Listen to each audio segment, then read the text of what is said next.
Hello and welcome to God damn session it. 84 of the Chronicles of Nidum, run by us here at Dice of the Beholder and streamed on the wonderful Heavyweight RPG. Heavyweight RPG? Yeah. They're salty because I counted down and then didn't immediately go live, trying to trick them. Well, I'm salty because somebody in this fucking story battle thing had 100 of health. What the fuck? Still beat them. Yeah. Nice. Before we get into D&D, a word, as always, about our sponsors. Firstly, there's always sponsoring all of Dice of the Beholder and some of Heavyweight RPG's D&D content is Loki Battle Mats, an award-winning UK-based TTRPG accessory creator. There are many books of battle maps. There are many bats. There are many books of battle maps, little, big, giant sizes, and their modular book sets are full of awesome artwork that add an amazing backdrop to any tabletop game. If you're interested in finding out more, please search Loki Battle Mats, L-O-K-E, on Facebook or Twitter, or visit lokibattlemats.com to view their amazing artwork and shop their physical maps, and Drive-Thru RPG for their digital ones. Our second sponsor, the wonderful and amazing Blink Dog Dice. They are a small dice maker based in Cardiff, friends of the channel. We have many amazing examples of their work, so do you, a lot of you, but you can find more on their Etsy store. Search Blink Dog Dice, which is all one word on most social media platforms. And it's the all same one word goes on for all their the Etsy social media platforms. I know. Search for Blink Dog Dice, semicolon, all one word, comma, on all social media platforms, and the same goes for Etsy too. That is Go not the show correct them some love. semicolon. Yes, it is. No, it was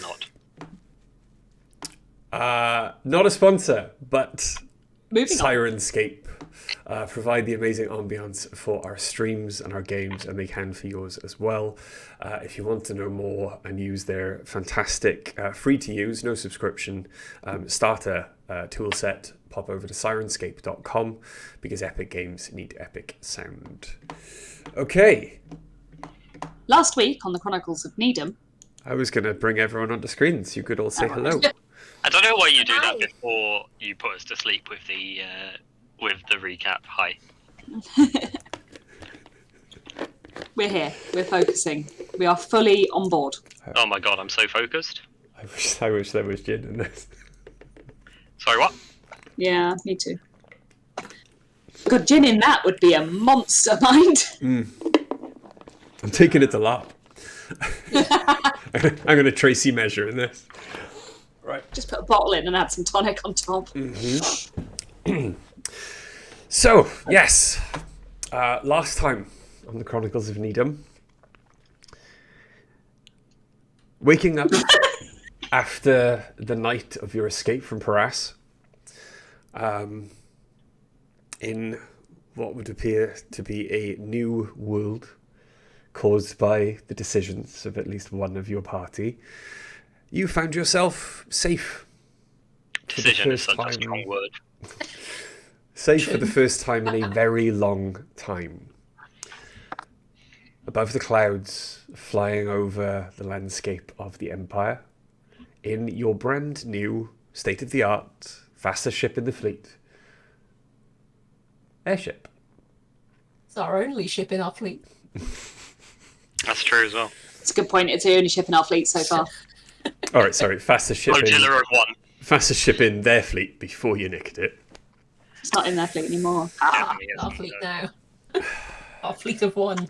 Our fleet now, bitch. Technically, fleet of two. It's just that we're very separated from the other ship.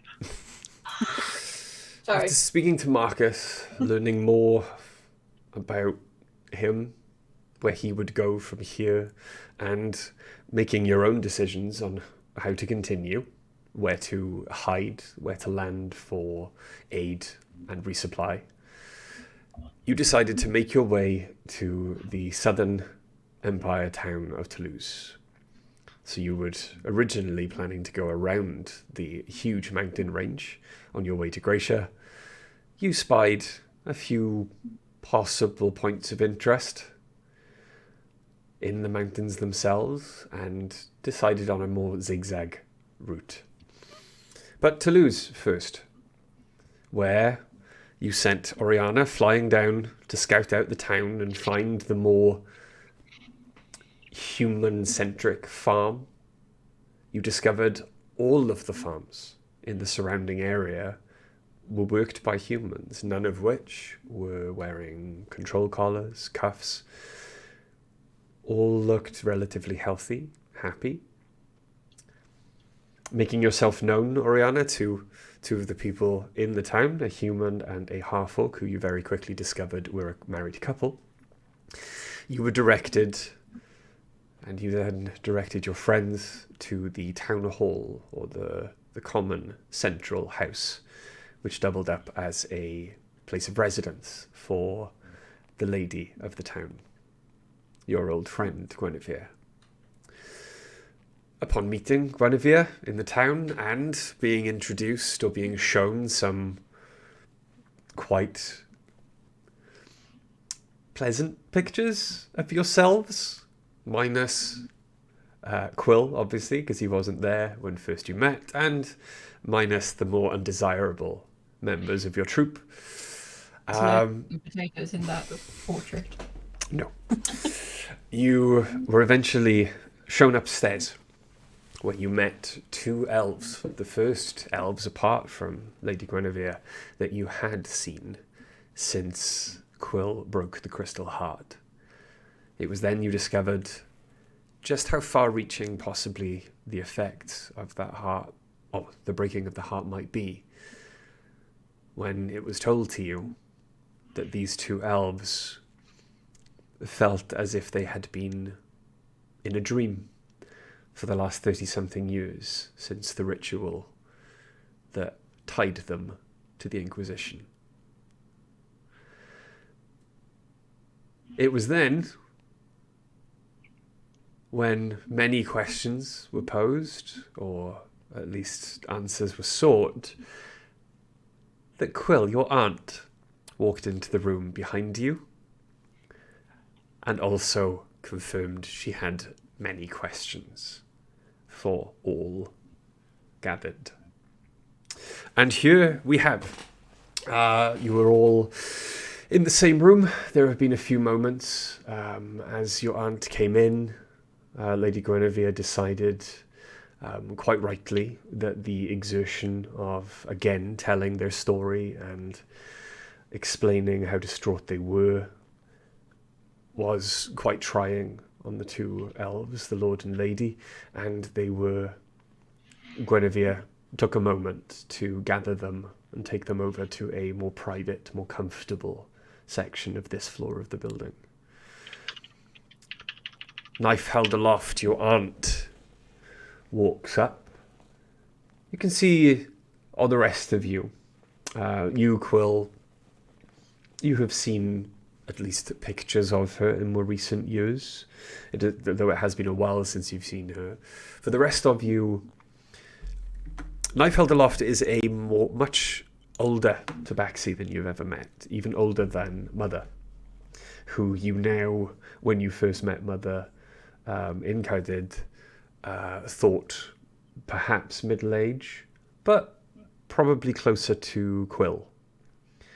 Knife held aloft, there is silver in her fur and around her whiskers, but she carries herself with an incredible amount of pride and status. This is a woman who, when she walks into the room, expects a hush to fall and all eyes to move to her. Her eyes zip from face to face, and you can see she is perhaps analysing how closely each one of you is standing, how comfortable you all are around each other.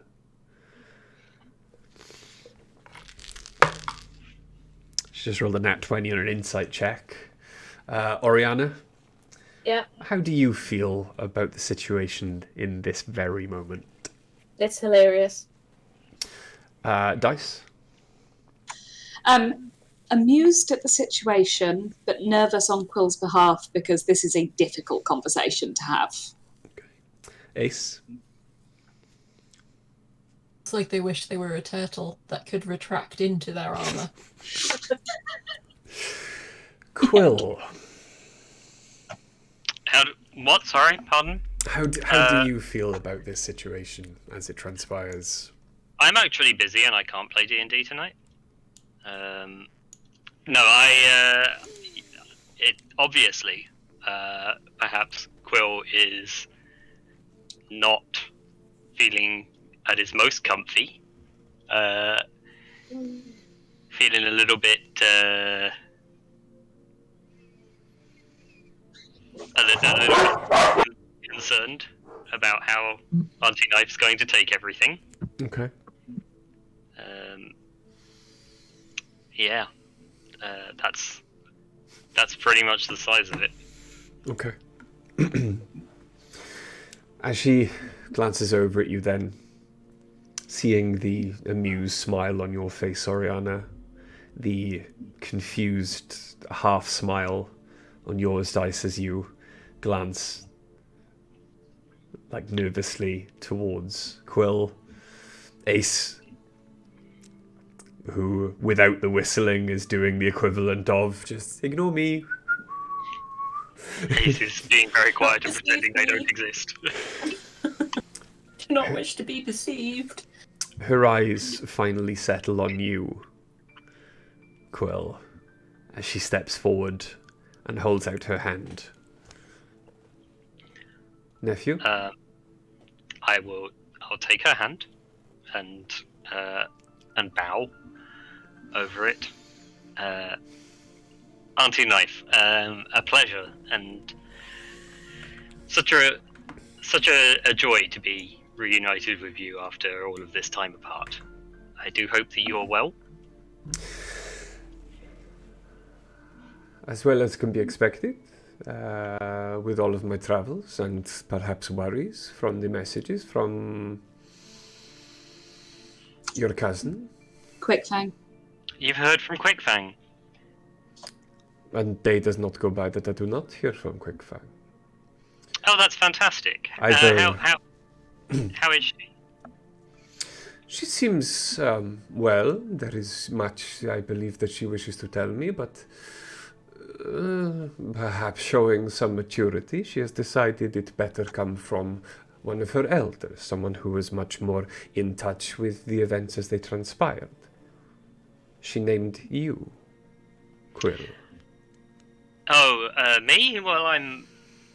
you know me, Auntie, I'm not a very serious or trustworthy person.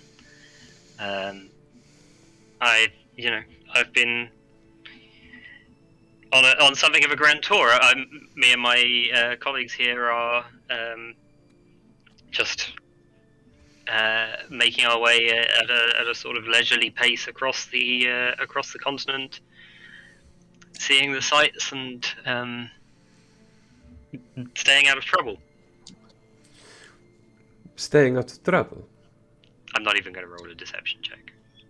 So... Dice is still behind you going. Staying out of trouble meant the Inquisition raided my hotel. Yes. A misunderstanding. Probably. A misunderstanding that has led to me not hearing from my son in over, 2 weeks now. On that note, I do have grave news. Unfortunately... I will take no news until I have had wine. Come, sit opposite me. And she walks over to, instead of the comfortable chairs, she walks over to a dining table. 4 chairs on each side, and stands next to one of the chairs expectantly. I'm going to look at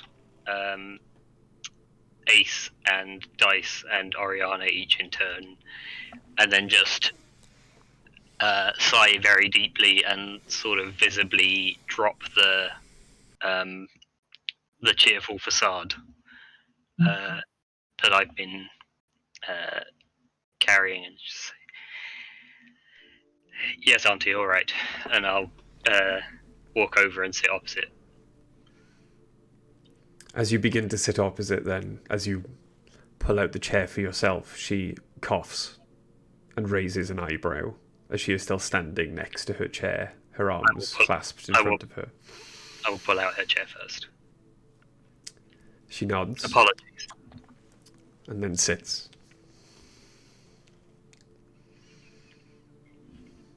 I'll move to my chair, and may I? Of course. Bring your friends. I perhaps, according to Quickfang at least, may have some questions for them also. Okay. Dice now looks fully terrified. Has joined Dice, going. Oriana comes straight over, grabs a bottle of wine, and just sits next to him. Okay. Before you can start speaking, she kind of looks over to Oriana, spies the bottle of wine in your hand, and just goes, No, dear, that is for the riffraff. There is one at the back. It is dustier, much nicer, more full-bodied. It is, in fact, one of ours. Please, and another glass, one for each of us, please. I'm gonna bite the cork out of the bottle, spit it, and start chugging the bottle that I have. I'll go and get the nice. And I'll go and get the nicer bottle of wine. I was not ordering you to get me a bottle of wine. I was just saying the one over there is much nicer, but it is your loss. I am the riffraff. I would like to try the nice one. I will... Is everybody comfortable? In this situation, everyone in the room. Nope. Fully Oriana. Yeah, Oriana is. I don't feel that we should dissemble any further, perhaps. How was Rom, Auntie? Were you successful? It was warm and dry and reminded me why, very young, I elected to leave as quickly as I possibly could. But business is good. I was delayed by what I can only imagine was a string of inexplicable and almost impossible administration errors, perhaps arranged by someone to keep me from Paras. Perhaps. I haven't been entirely honest with you, Auntie, which I'm sure you could tell, as you always can. As I'm sure you realized, I did not, in fact, leave home to tour the continent. We're on something of I suppose we're on something of a mission of liberation. I'm sure that sounds foolish to you, but there we are. It began when I found a very ancient book in my father's home while I was probably avoiding lessons. And this book led me to understand some things about this empire in which we live, which I couldn't in good conscience continue whiling away my days in luxury and splendor. And so I left to find out what help I could offer in the world. You may already know some of this, but if I'm going to tell the story, I need to tell it. So what I discovered was that the version of history as given down to us by the masters of this empire is almost entirely false. And importantly, that this idea that humans are inferior beings who are best placed serving those who consider themselves their betters was premised on lies. That was the injustice that roused me from my stupor, I suppose. And so I set out, and I disrupted a few farms owned by elven nobles and worked by human slaves, and if I'm honest, I may have killed a few people here and there, and in the name of liberation. I freed some humans, and I think I made some lives better, and inevitably I made some lives worse, but eventually I met these 3 people here on a train to Paras, where I was very foolishly intending to liberate an entire trainload of slaves bound for certain death in gladiatorial combat. You were to attempt this alone? Yes, that was my extremely foolish plan, which would never have worked. But fortunately, I found myself in the company of heroes. There's no other way to say it. Who were fixed on the same goal as I was. And I was able, instead of throwing myself into the teeth of certain death at the hands of Knights of the Inquisition, I was able to be a small part of their very great success on that train. And you may think that this was wrong of us, but we did liberate those humans who were taken to a safe place. Unlike perhaps some of the ones that I had freed in Albion, who I know not what they made of their life afterwards.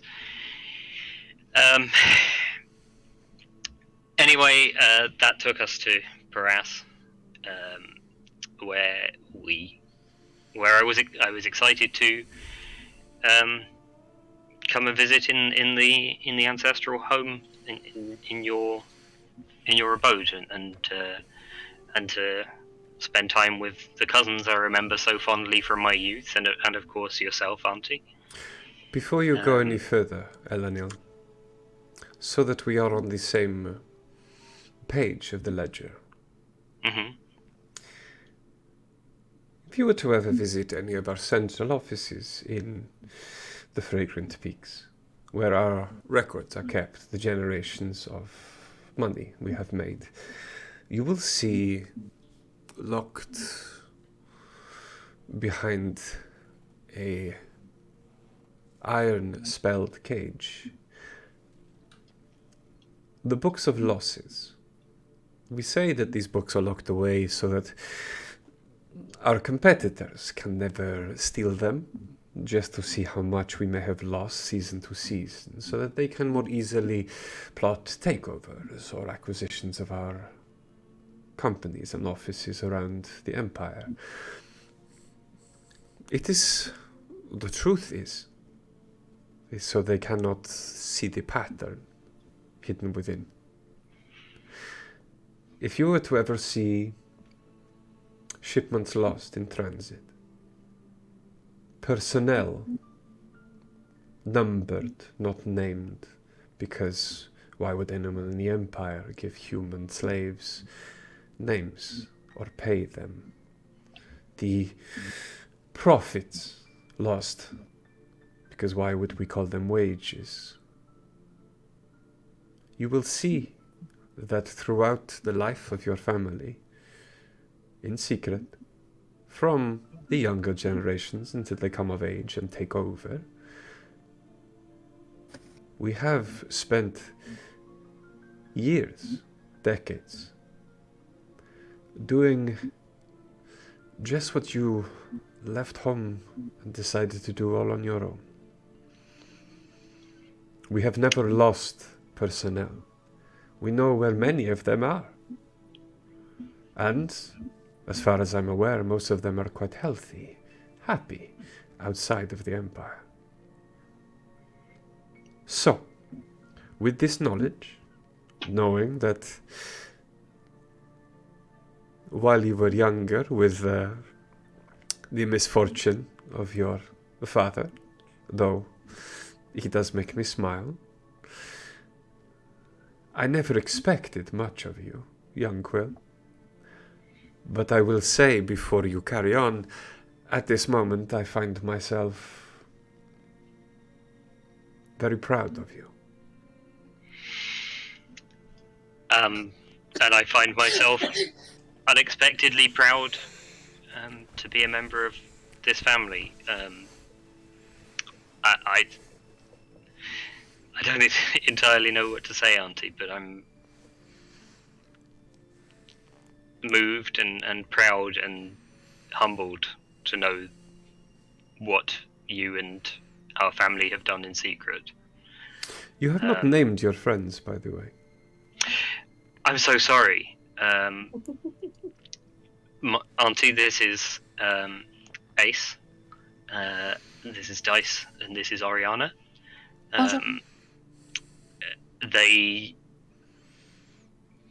Well, I don't know, but in my opinion, they exceed anyone in their commitment to this cause.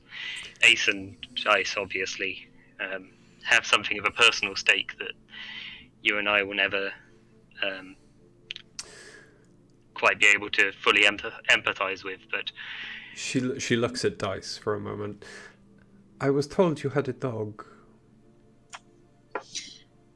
I did, at one point.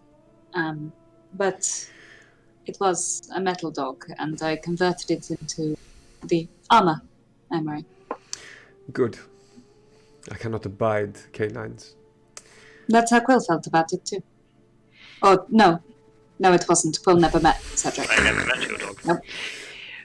I'm sure Quill would have felt the same, too. You, Oriana, and you, Dice, and you, Ace, are spoken very highly of by some of the personnel we have lost to this town. You helped them on their last airship voyage, I believe. And it's at that point you put two and two together and realize possibly the person paying for the airship in Tau is sitting directly opposite you. Ooh. As it was a cargo vessel. Thank you. I'm glad that it went well. Do not mention it. The airship crashed in mysterious circumstances before it could reach the Fragrant Peaks. Devastating loss. In fact, I feel the devastating loss every time I walk past the tavern out there that just so happens to be shaped exactly like a crashed airship. And painted with our colours. But anyway, Quill, you were telling your story. Yes.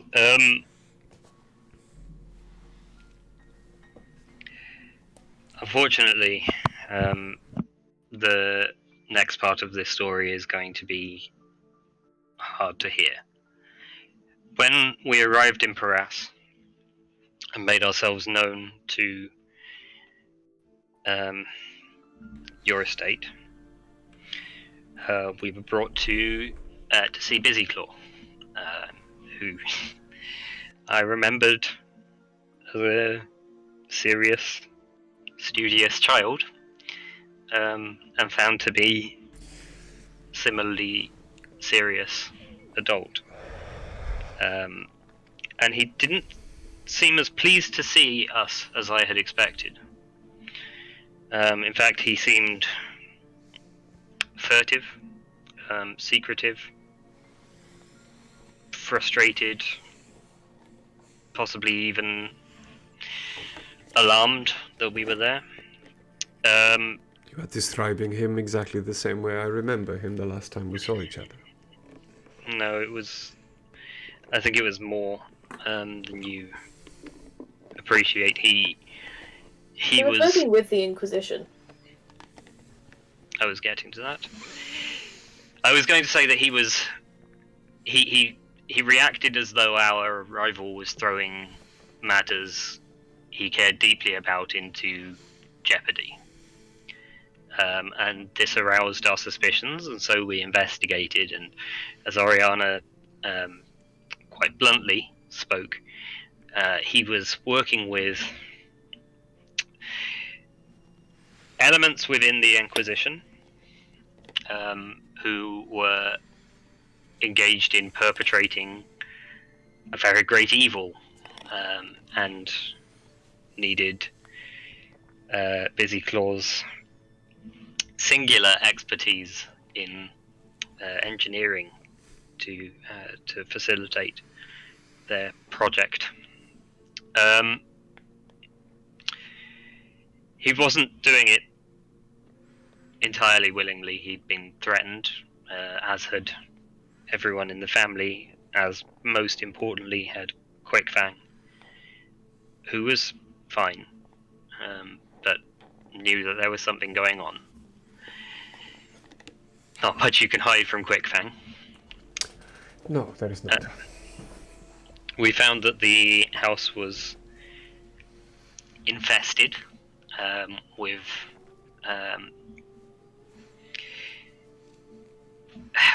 mind flayers, illicit creatures, particularly a gnome ceramorph. She hisses almost involuntarily before she composes herself again.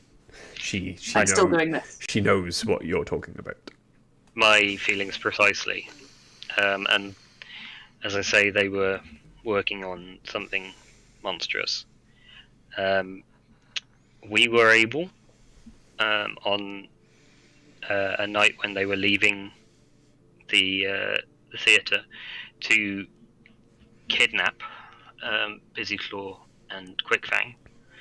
We took them to an area where Busy Claw spelled all of this out for us in detail. There's no speculation here. I'm only giving you the facts of this matter. He agreed eventually to work with us to bring this project to an end. But he was unfortunately discovered by the Inquisition, and we haven't seen the body, but I believe that he has been killed. I'm sorry, Auntie. We were able to get Quickfang, as I believe you know, out of Paras and into a very safe place with people that perhaps you may know if you've been as involved in matters as you say. I have heard of these places called Nidum. You know Marcus? I have heard of him, but never had the pleasure myself. I am told he's quite handsome, and she looks around to everyone else. He sort of nods, but like very like. These literally looks like she's never noticed. These people perhaps aren't able to view this quite so objectively. They grew up with Marcus, in a sense, near Marcus. Aware of him, I guess. Yeah, we saw him. They grew up in Nidum. One of them. One of the Nidums.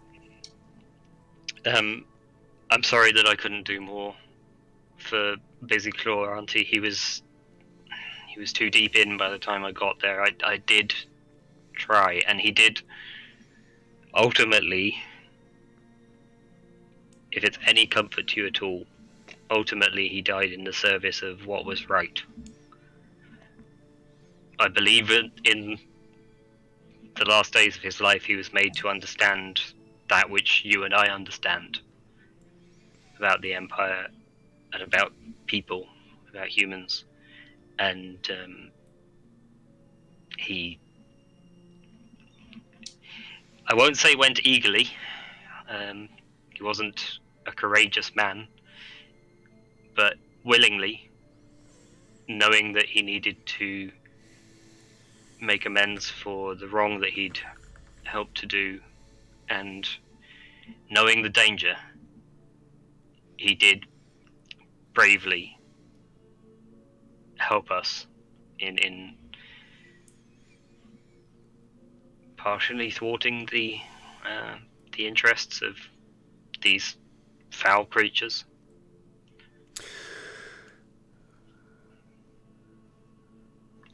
So apart from the deals he had with the Inquisition, his legacy is perhaps that he saved his sister's life. He Yes. did. Absolutely, he did. And perhaps for the likes of you and my companions here, who've become accustomed to a certain amount of heroics, putting our lives on the line is not such a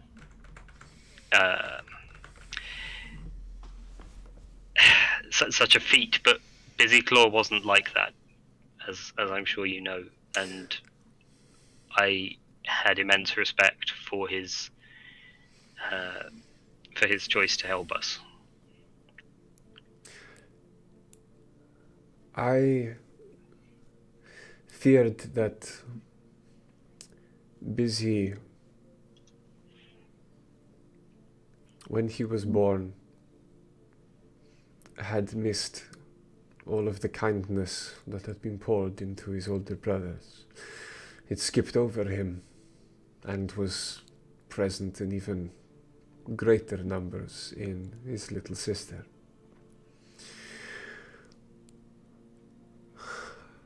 I feared that he would never find this himself, he would never change. But I suppose he did always love Quickfang. He did, and he, as I say, he may not have made every decision correctly. Who of us can say that we did? But his final acts were, yes, were heroic.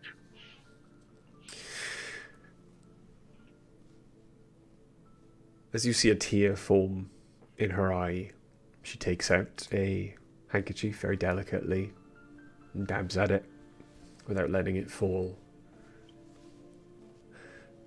I must inform his brothers and the rest of the family. I will not, of course, say where I came by this information or that I took it from you. Thank you. I will, however, message your mother that her harvest is doing incredibly well.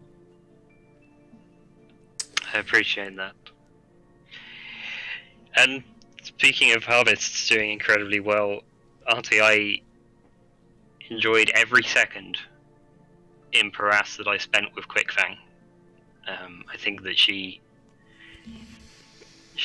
getting a very interesting education in Nidum, and that, coupled with her natural curiosity and talents, I think that your youngest daughter has the potential to be the very best of us. And she's so cute. She's an incredible young lady. So very adorable. She was never going to do very well in court, but No.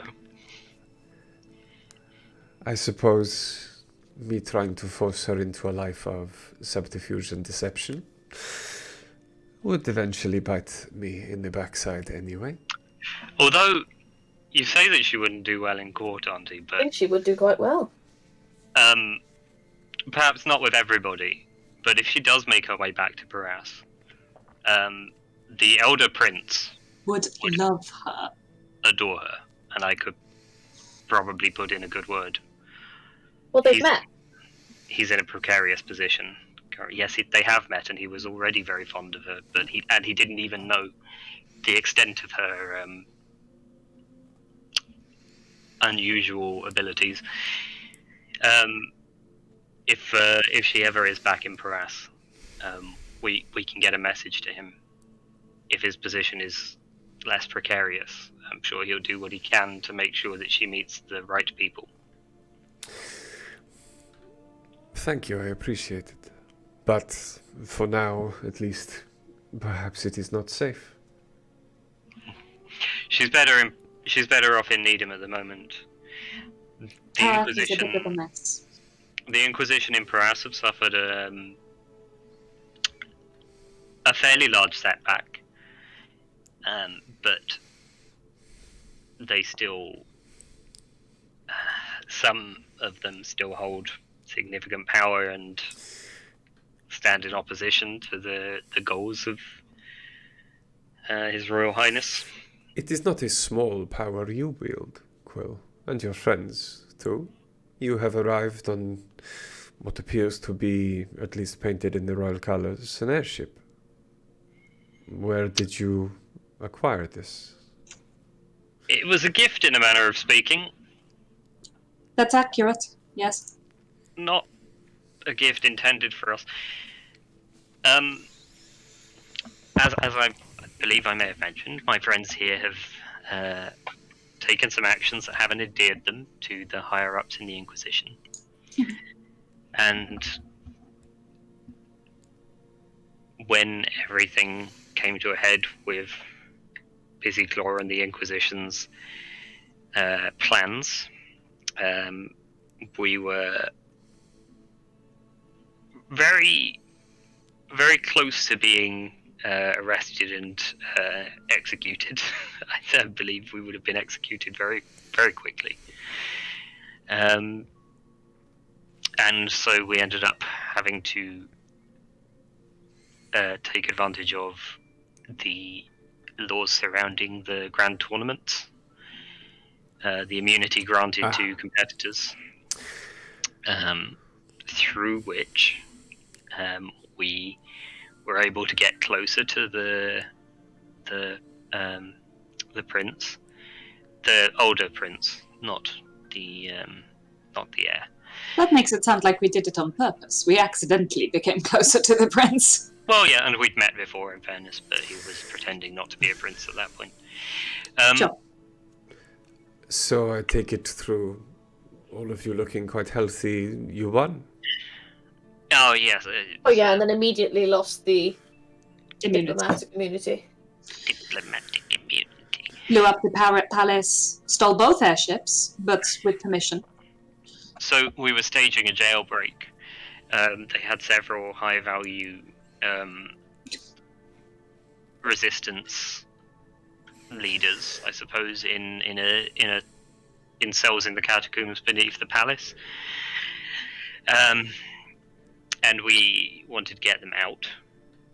They'd moved most of them to not this airship. There was a second. They'd moved most of them to the airship, but unfortunately, Marcus remained underground in a cell created by the Grand Inquisitor and powered by Marcus's own life force, impossible for us to overcome.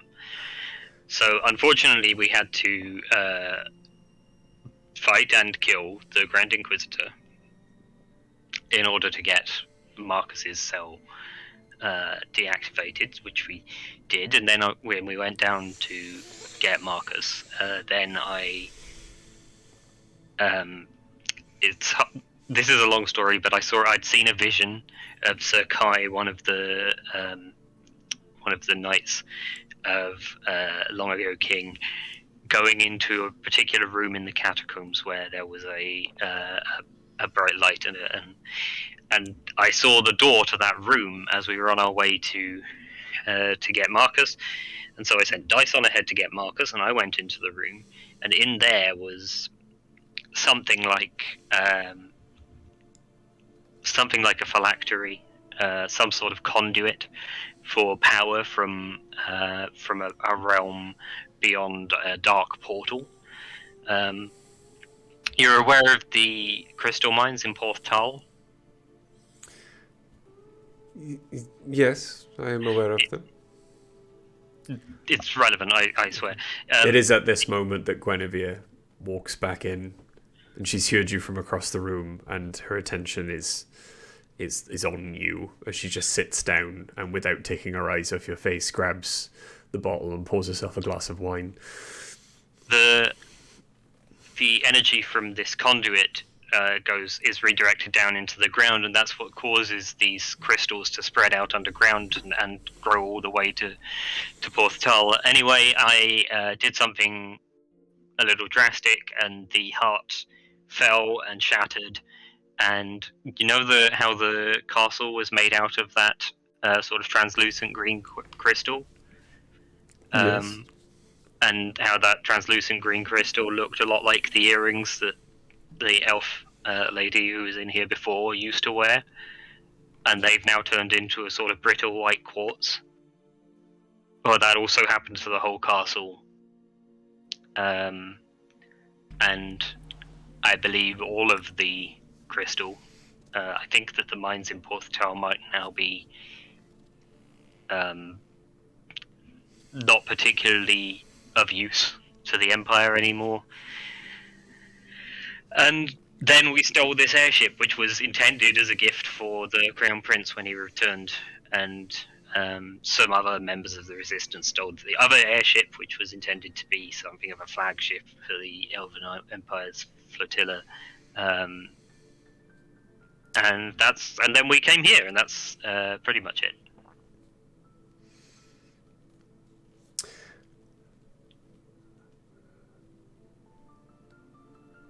And she just kind of stares off into space for a moment. Guinevere looks around at you all, like Quill coughs uncomfortably. picking her jaw up off the floor. Her eyes settle Rihanna's on... just still drinking and swinging from the pot. Yeah, I'm drinking mine like this. Jeez, when you put it like that. It has actually come to the table now and just sitting like this. Bloody hot. It seems to have had quite wide-ranging consequences for what was really only intended to help deactivate a prison cell. You have given me, nephew, a lot to think about, and I need some time to mourn the loss of Busy Claw. If you will excuse me, your ladyship, I will take this wine in my room. And Guinevere nods to her with a sad smile on her face. Do Yes, not leave until we have spoken again. Of course. My condolences again, Auntie. And I'll stand as she stands and, bow as she walks by. She nods. I'm sorry for your loss, Lady Knife. She nods and gives a small smile individually to each one of you, and then gracefully steps away from the table, walks around the curved section of wall until she's out of sight. That went better than you thought. Did I dump too much on her all at once? I think I may have overwhelmed her. I think that was too much. Honestly, No, it's not like you discussed each individual bout to be fought or anything. Anyway, I probably missed some important stuff. you probably appreciate it, being told things to think about. It gives things to take a mind off other things. Excusez-moi, monsieur, I have a small question for you. Is that one of the elves? That's It's Guinevere. Sorry, Guinevere came back. Please, how can I help? When did you smash the crystal out? You know when. 24 hours ago? Give or take. I'll take Jinx. When your friends awoke from their nightmare. But yours was already broken, I think. I had perhaps an awakening. It was not so much like I was waking from a dream, but I remembered a different version of myself. A version I was more comfortable with, a version I was happier to be. And I just began living as I wished. However, I came to this over time, after having some life-changing experiences. And she gives a sideways smile to Ariana. And meeting some incredible people that I would have disregarded in a previous life. And she smiles sadly. There's a little guilt in her eyes to you, Ace and Dice. We're not offended.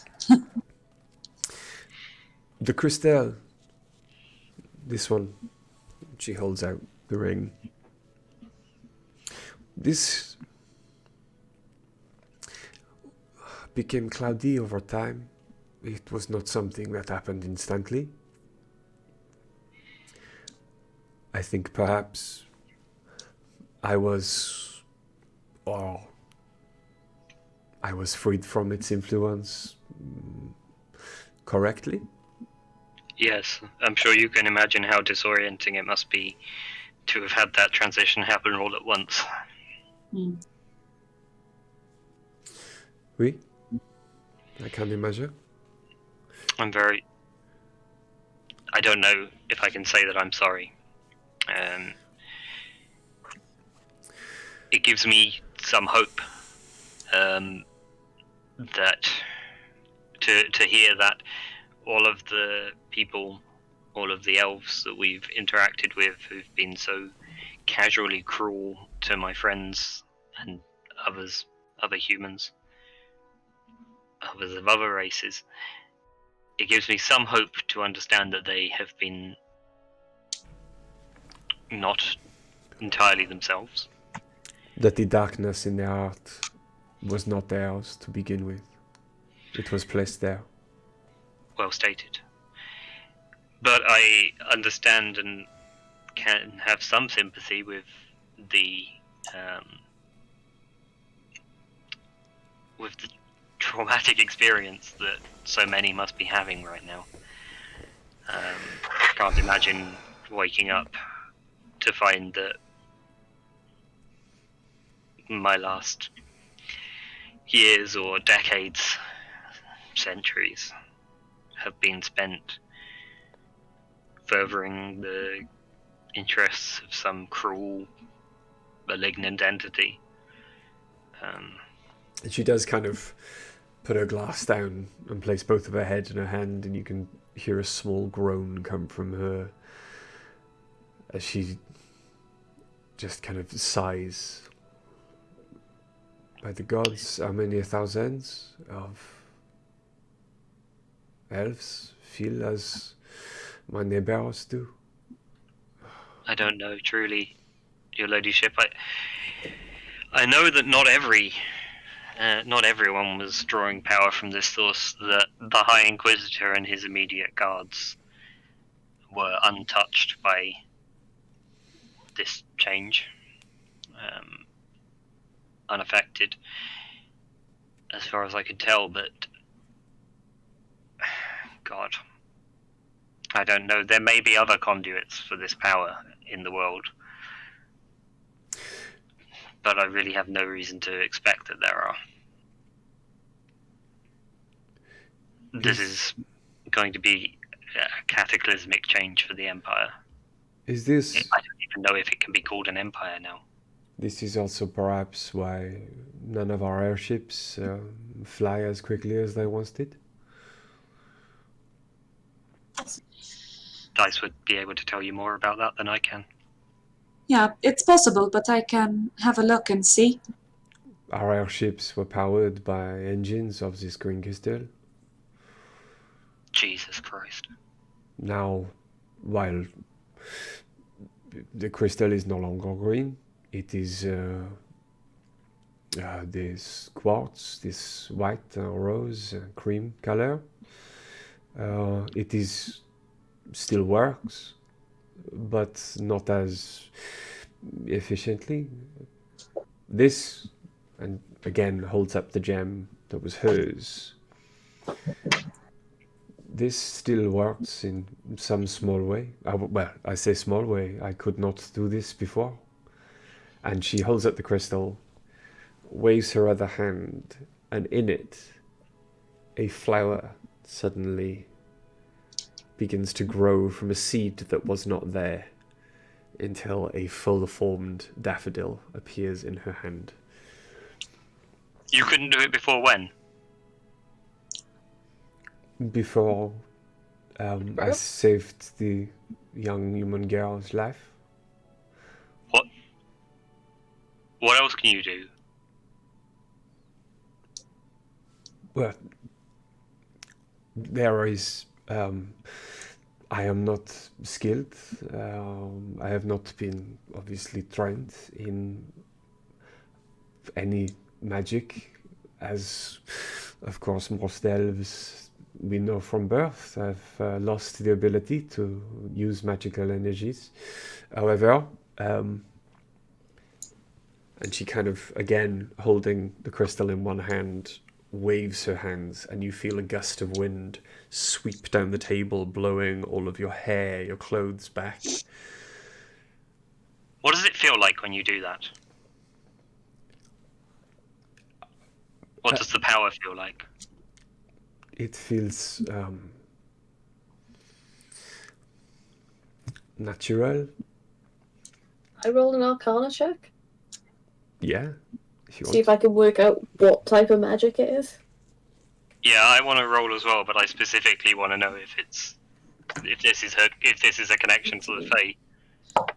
I mean, that's what I'm looking for, is a kind of magic. But yeah, 18.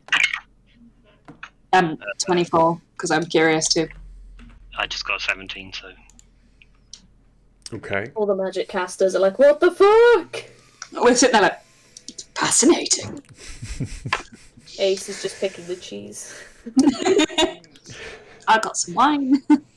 As you were looking at when I can hit something.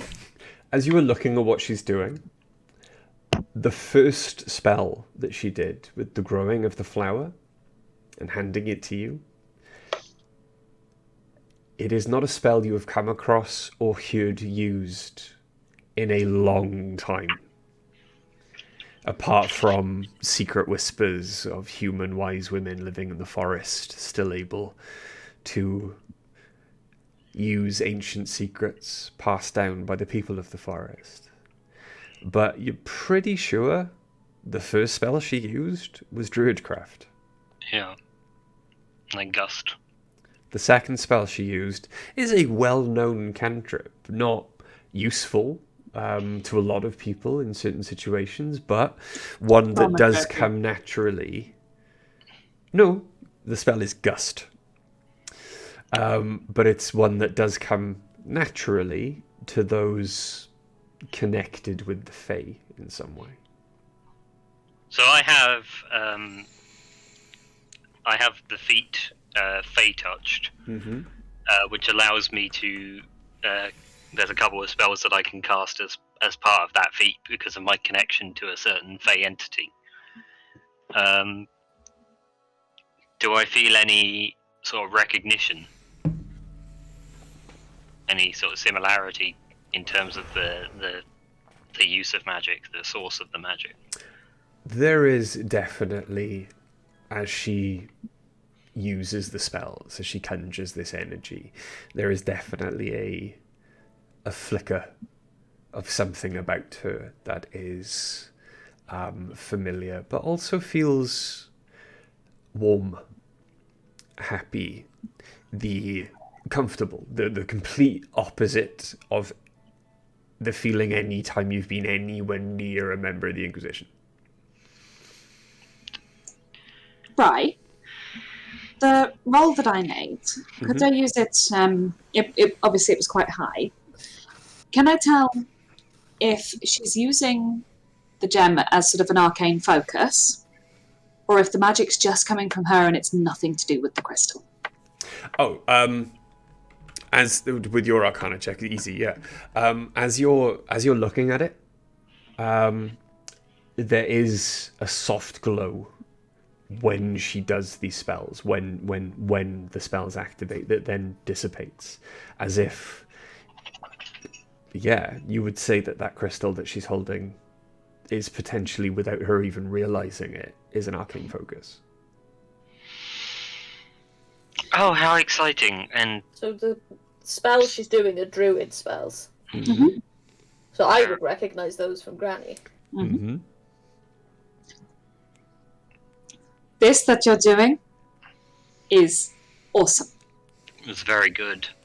And oh god, every elf in the whole Empire has one of those. Right, but the stone didn't give her the magic. The magic is hers. The connection to the Feywild gave her the magic. And what's another thing that every elf in the entire Empire would have, if not for the trials that they go through? I don't know where we're going with this, Quill, I'm sorry. Connection to the Feywild. Elves are Fey creatures. They were before Mordred, before Arthur, before the Cataclysm. Be able to do this, they'd have to be reconnecting with the Fae. Yes. Isn't that interesting? Is there like a lit candle somewhere? Oh, in here, most of the light is provided by candles. Right. I want to bring a candle and stick it in front of Gwen. Okay. I say, right, I want you to focus on this, and I basically want to talk her through control flame. Because it's something I can do, and I know druids can do it. Okay. And I want to see if I can teach her to do it. Okay. It's a simple cantrip. Okay. So as you begin to perform Make it bigger or make it smaller. the spell, you can see her willing to humour you. And after a moment where she kind of smiles and shakes her head, and you realise that for the first minute or so of your teaching, she wasn't really paying any attention to what you were saying, was just looking at you. Oh, I've had teachers like that. And she just kind of shakes her head. You want to teach me a what? And she's back in the room, and she... Focus. Pardonnez-moi. It has been a while. Mm-hmm. And she kind of... Right later. It's magic now. She copies all of your motions, all of the components of the spell. If you manage this, I'll teach you something else. But unfortunately, the crystal there's a glow to it, slightly, but then it kind of closes. And you get the idea, with your Arcana rolls, you do get the idea that while she now has definitely the potential to be a druid and to learn more about the druidic arts, it is not going to take with one lesson. It is going to take experience and some milestones in life before she can learn any more. She's a level 0 druid. She is. That's why I tried a cantrip, not. Yeah. But not a she first level spell. she already knows 2 cantrips. Yeah. Can't learn another one. Spells known 2 out of 2. That's it. I find myself excited, confused, stunned by the possibilities. With enough practice, this could be insane. But also, I thought that the realms were closed off to us. I thought that the Feywild is a separate plane of existence, and elves historically before everything. We already know that Power from it. wall or whatever isn't entirely solid. I mean, we've all been getting messages from our gods that Yes, supposedly on different planes or have been separated from planes. I mean, Ari interacted directly with the Nine Hells. Yes, yeah, true. and I have shifted to different planes. The ethereal plane is not Maybe on like accident. it's not the ethereal plane isn't like the Feywild. The Feywild is the ethereal plane overlaps with our own. The Feywild is another place. If they can, Parts of the Feywild were shifted here, though. Avalon. Avalon. It is in our histories, and it is taught to all elven children in school or by nursery rhyme. Avalon is the Fae in the material plane. It does not exist if not for Oberon and Titania.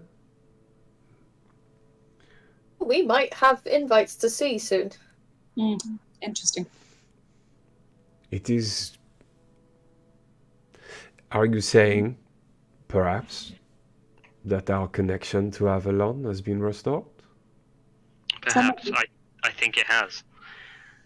What's more exciting to me is that it has clearly severed your connection to something else and hopefully made it weaker. Now that's very interesting to me. I think that the trials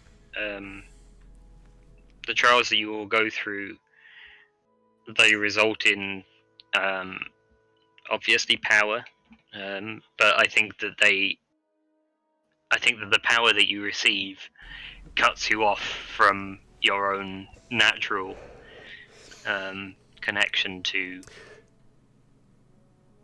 Avalon, to the Fae, to your own magic, your own nature. Perhaps that is why I no longer need to sleep. It is said that elves didn't require sleep before and before everything.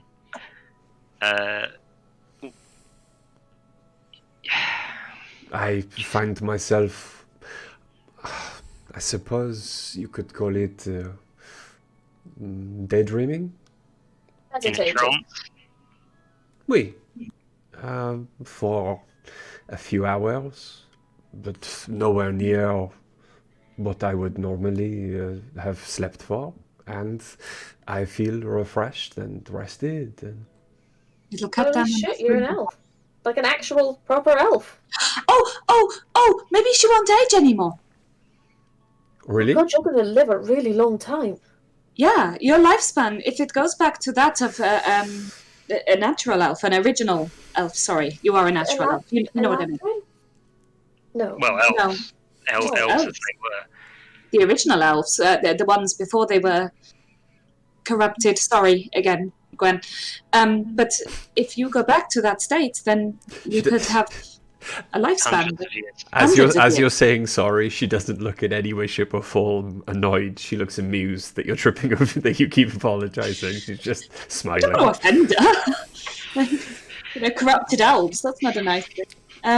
You could live hundreds of years, where your lifespan would have been only slightly longer than a human's. And you'd have looked old, and eventually, honestly, you'd have looked like a walking corpse if you hadn't hidden it.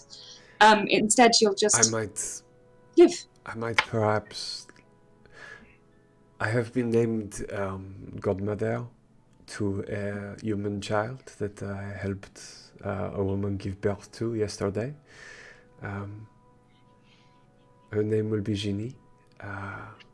I had hoped to see her, obviously, in my old age, grow and be married, perhaps have children before it was my time. See her in her old age, if what we suspect. You might even see her children and her children's children.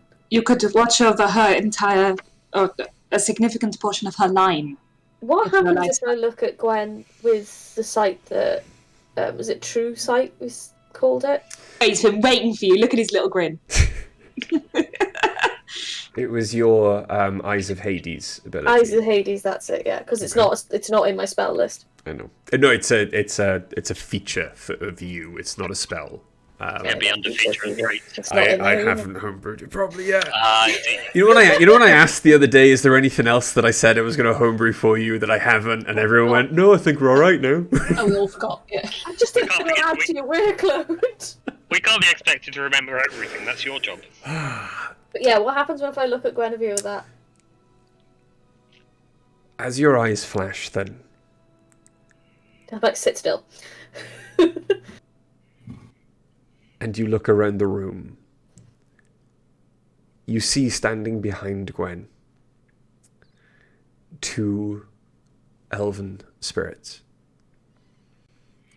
They appear to be of a very advanced stage, but you're uncertain really how old. They look about 80 in human years, which for an elf originally maybe a few, like almost 1,000, or if it was a corrupted elf, maybe just 80. But as they look down, you can see now that they are both wearing necklaces in which should be inlaid a gem. You've seen these green gems many, many times around the necks or fingers or on the ears of ghostly forms, and only now you're noticing it because these gems are a pale, ghostly white, and there is no energy emanating from them whatsoever. Whereas previously there has always been a small green glow that showed the necromantic energy. Roll me an Arcana check, Oriana. 20 for 24. 24. Tell Okay. me all your secrets. As you stare at them, they both place their hands on Guinevere's shoulders, and you can see the smiles, the pride in their eyes. The female elf, who looks a lot like Guinevere, to the point where you would think maybe perhaps her mother, is crying. You can see pale silver tears running down her translucent cheeks. And you get the feeling, had Quill not broken the crystal heart, had Quill not severed that magic and all of its many, many connections around the Empire and beyond, you get the feeling that those spirits would not be here, bound to the green energy in the crystal, even in death, as they were previously. And you see them look up, and they look at you, and they nod. And then they look at Quill, unseen by Quill, only seen by you, and they bow very deeply before the spirits dissipate. And Gwen looks normal. Gwen looks as beautiful through your new eyes as she did previously. There is no hint of corruption to her. There is, in fact, as with Dice and Ace and Quill, as you've always noticed, really, but never really picked up on it because you expected it. But it's the same as it was with them previously. In this eyes, they vibrate life. They shine. They have an aura that means they are they're like a wall in your vision. You cannot see through them with your spirit eyes because they are so full of life. They block that part of you. She now also radiates and vibrates with this life energy. There is no hint of necromancy to her. This is so... Oh god. This is... Quill, you've done a wonderful thing. What do you mean? I just broke something.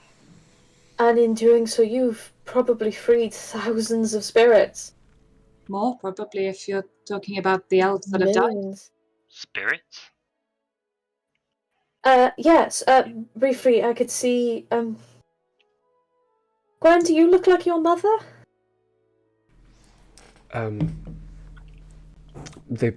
My parents passed away many years ago, but for the pictures, un moment, and she steps away, only a few steps, rifles through a drawer, and pulls out a small, incredibly detailed, beautifully done painting.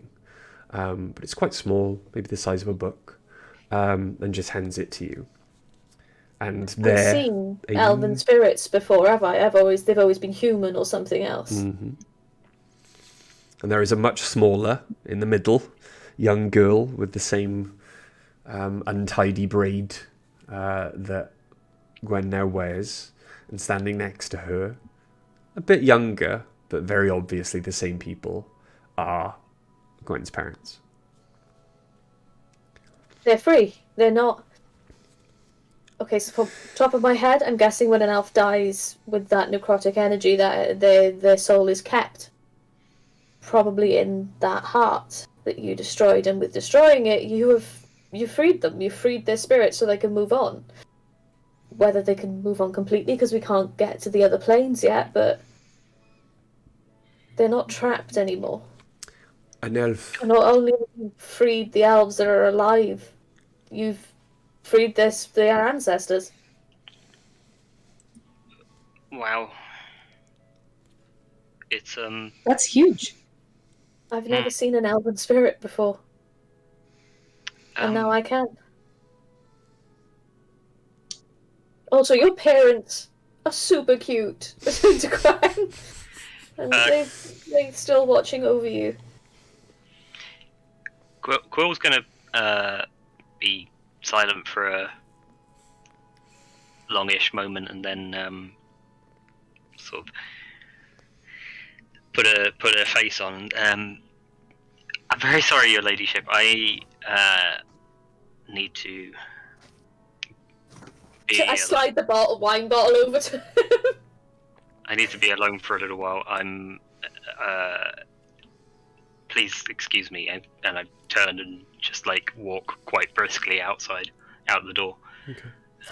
Do you want to go back downstairs, or as you look around, there are the four in a cross shape building, the four entrances and the long arms of this building. On each one of those, just above each one of those arms of the building below, is a long flat section of balcony, and there are large doors going out onto seating areas. You can sit and have food and drink and just look out over the town before you. They're all currently empty. No, I'm taking the fastest. I'm going to walk briskly out of the room. Okay. And then a bit more briskly out of the building, and then I'm going to, as soon as I'm outside of the building, I'm going to basically start sprinting. Okay. And I'm going to I'm going to take the fastest direct route to somewhere where there aren't people around me that I possibly can. Okay. And then have a panic attack. Yeah, I'm having the panic attack now. It's in progress. I just want to continue having it somewhere a long way away and in private. Okay. You can do that. Yes. You pass a guard who's rushing up. I cast Long Strider, I activate the Blade Song, I cast Haste, I fucking move like a rock out. Cool. I glance out the window and just see Quill going. Yeah, you just hear. I'm sorry, that might be a bit much for him. Yeah, maybe. He went really fast.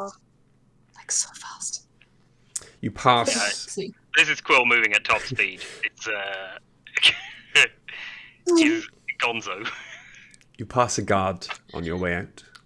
As you just shoot to the nearest edge of the town as quickly as you possibly can. You know the way. You've had a pretty good bird's eye view of this town on your descent. As the rest of this is happening, a guard does rush into the room with the rest of you. approaches Guinevere, and you see him take off his helmet. He's maybe a young 20-year-old human. And he's like, Lady Gwen. And she's, oui, Jonathan? Are you okay? And he just hands a scroll to her. And she opens the scroll. And her face immediately, happy for maybe the last 20 minutes in your company, falls. There is confusion, sadness, anger. What's the matter? What's wrong?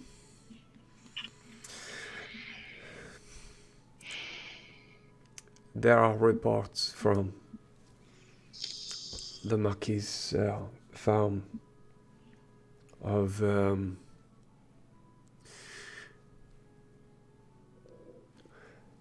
there has been a murder. Killed an elf. No. But perhaps if something is not done soon, one will die for the crime. There has been a human man killed by an elven sword, and they have already arrested and imprisoned the old steward of the estate. Just to clarify, Rich, this is the friends that were here. This is their farm? The two neighbors, Right. yeah. Apparently, all of the other elves have fled. They were seen moving in the dead of night towards the forest. How far is your neighbour's farm?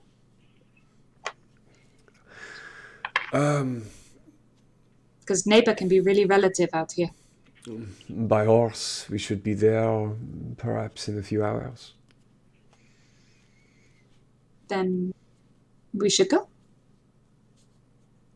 I cannot ask. I will take a compliment of my men, and we will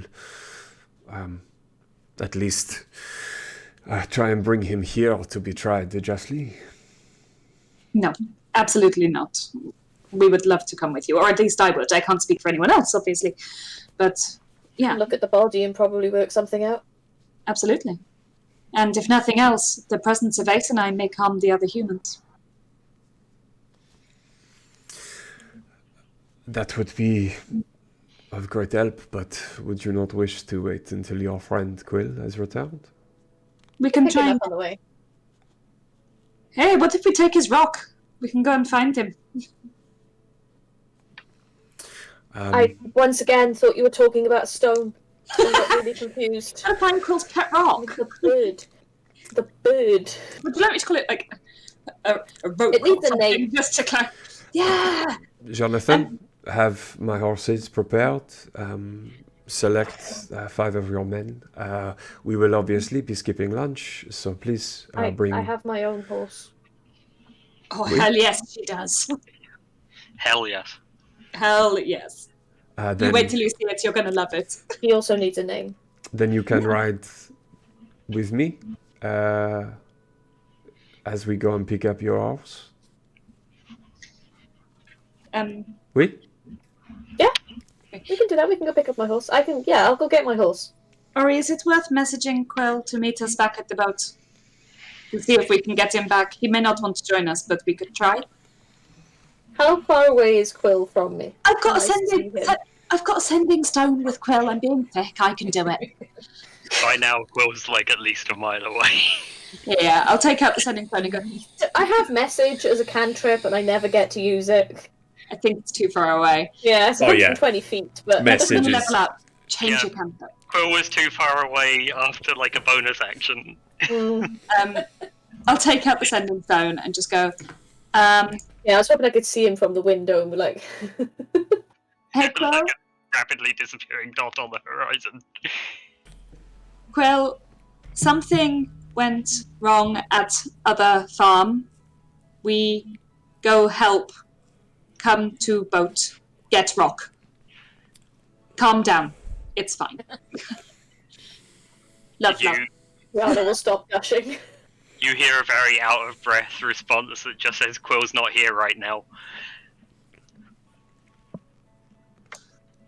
I think maybe Quill isn't coming. We should leave a message with the guards saying where we've gone, I guess. I will leave a man behind who can direct him to the farm if he wishes to catch up later. Quill can definitely catch up at fairly reasonable speed, I think. If you can find someone who can do a really terrible Scottish accent to say there's been a murder, it might encourage him.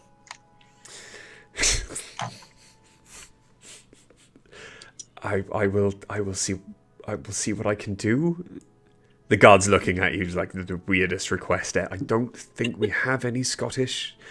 You have a bad Scottish accent, it's fine. The worst Scottish accent you can manage. You'll get the joke. We must carry on, I believe. Come. Yeah. I will show the rest of you to your horses, and you can meet us. We need to pass where your airship is anyway, if you want to. And she kind of gestures to your wings, because these are a thing she's never seen before either. Oh, yeah. If you wish to, Yeah. can you fly? Yeah, but the horse is No, so the decoration. Yes, I can fly. The horse is so cool, though. You have to meet the My horse horse. can fly too. Then come. Yeah. We will proceed. I'll go get my horse. I'll meet you at the stables. You'll be quicker alone anyway. I'm gonna jump out of a window. Okay. I also jump out of a window just because I can, and it's new. Okay. Ace is just there. I'll walk down then, guys. Good. Behind me. Ace with Guinevere. Guinevere kind of looks at you, Ace. You will follow me the normal way, I suppose, down the stairs. I will. I'll need a good sturdy working horse as well, just so you know. Do not worry, we have Full horses. Every have- set. We have a few imported Shire horses that you can choose from. Thank you. Very much appreciated. I will show you to your horse. And she I'm shows just you off waiting down at the the stairs. front door. I haven't even gone very far. I'm just hovering by the front door like this, next to one of the guards, being a bit weird. Okay. As everyone Sit down proceeds 'cause Waffle's chewing a squeaker. then to do to their horses or to their mounts, we're going to leave it there for a break because it's 9 o'clock. Yes. So that's first half of episode 84. Lots of little lore drops there for you. I love a good lore drop session. But we will return in about 10-15 minutes. Please don't go anywhere. We'll be right back. Bye. Bye.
We're back in the room.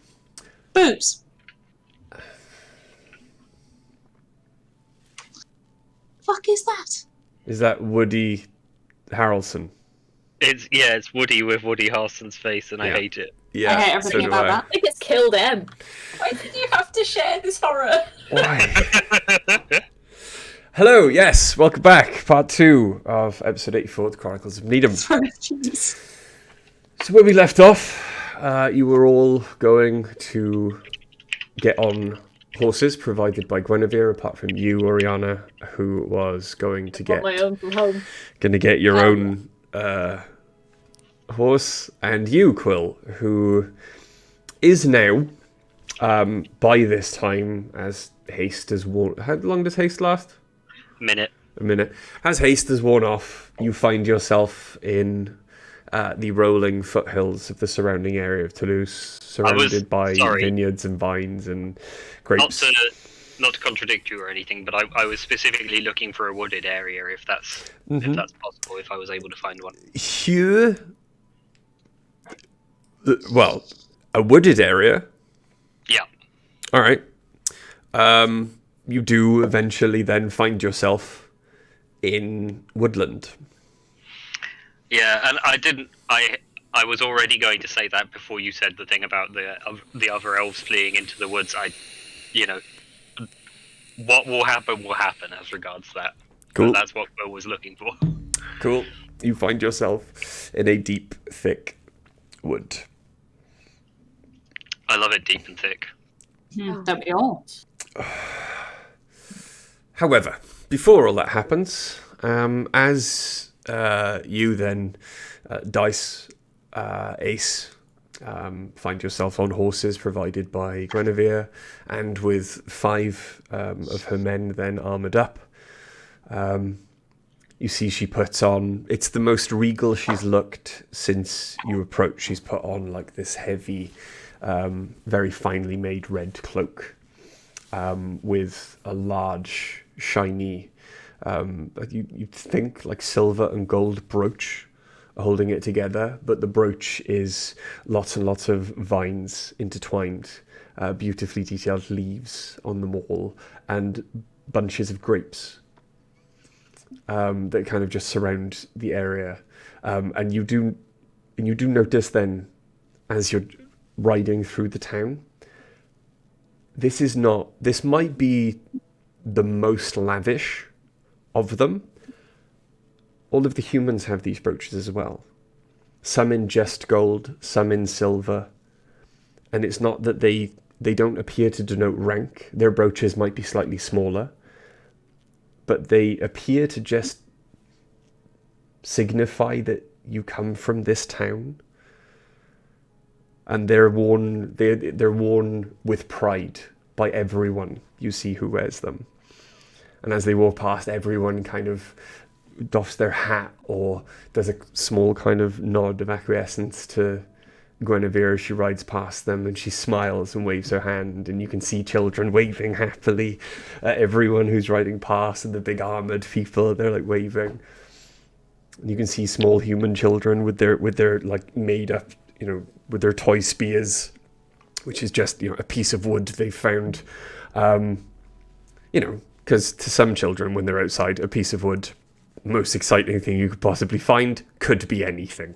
But they're standing to attention, and you see some of the guards kind of play up to it as well as they ride past, standing to attention, and they salute the children, and the children kind of, ham-fistedly salute back. But as you get then to the airship park, or where you have parked your ship, Oriana, Guinevere's eyes almost pop out of her head as you appear outside these barns, and obviously it appears that your horse, while black and gorgeous, is on fire. Yeah. I just lead him out, and then I'm just sort of making a fuss of him. Yeah, but seems quite comfortable with the fact that he's on fire. Has no issue with this, and Guinevere kind of, slightly further away from Oriana, but closer to Dice, kind of just leans over. Is Oriana always like this? Yes. Very, how you say, extra? Did you not already know this? It has been quite some time since the last I saw you. Oui? One day, Oriana is just going to be a legend. Look at her. Do not sell yourself short. Sure, but I don't have a flaming horse, No, but you now do that have... is fit for a tapestry right there. You do have shiny bladed wings that somehow disappear into the pack on your back. I stole them off a man covered in knives. I'm also pretty sure that every person that we rode past that got anywhere near Ace, their hair just went poof. Ace is the shiniest good boy in the world. I was talking about the lightning that crackles around their armor every once in a while. I don't really notice it. Some people, the hair static. How can anyone tell with my hair, you know? It's Yeah, it is difficult with yours. And mine's just too thick for it. true, it doesn't move. I, Quill, though, if Quill cuddles Ace, I would love to see that. That would be... I can't see them doing it, but it would be quite amusing. I think they would. I We will. walked my nightmare over. Is it fast? Enough. Then we cannot delay any longer. Come. I've just had a horrifying realization that I don't know how to ride a horse. The horse Yes. is Pretty quick. Good moment to realise that. the horse is very well trained. It's just try What and hold horses in Nidum, right? on. Not often. Like, I didn't really... I guess I may... Sure. And I'll just hold on and vaguely try and remember from when I was very small and the last time I had to ride a horse anywhere. And Meanwhile, Oriana was stealing them constantly and going for joyrides. without kicking, there is just a click sound that Gwen makes, and it's echoed by all of the guards behind you, and all of their horses and yours as well begin to proceed into a canter, into a gallop, out of the town and into the countryside. Jesus Christ, we're galloping? And like this. Just hold on and clench your thighs. I changed my armor slightly so it's got like padding around the bottom, so it's got a bit of air gap. Bit more You do not want your butt on the saddle when you're galloping. You stand. Very bruised butt. Yeah, so there you go. I start out going, then stand up. Just shout, clench your thighs and lift yourself. It's been a long time since Amelia's ridden a horse at a gallop as well. Em has never. Em would die. Probably. Canter's fast enough for me, Em's thanks. very allergic to horses. Mm. Very allergic. Carry on. The countryside you travel through is beautiful. There are, over the rolling hills, rows and rows of vineyards, almost as far as the eye can see, until off in the distance there is a hill which rises. You cannot quite see the top though, because as the hill rises, a forest grows, and then that sweeps the rest of the horizon.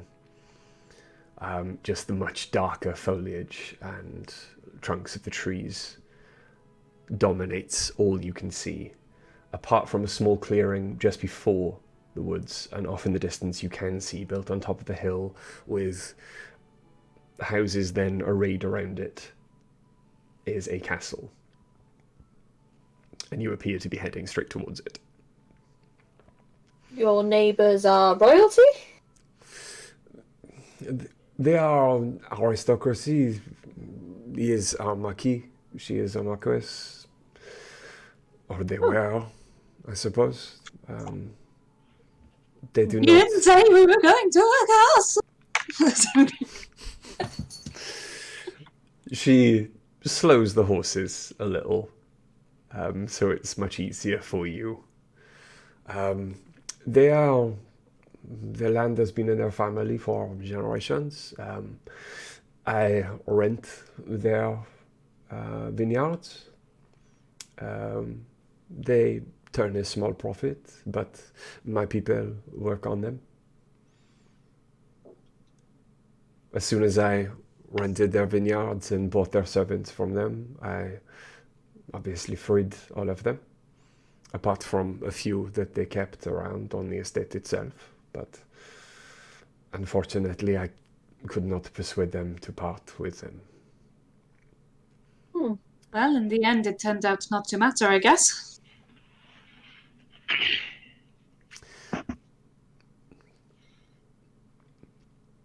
And as she carries on, the castle does appear to get closer, larger, until you realise it looms over the countryside.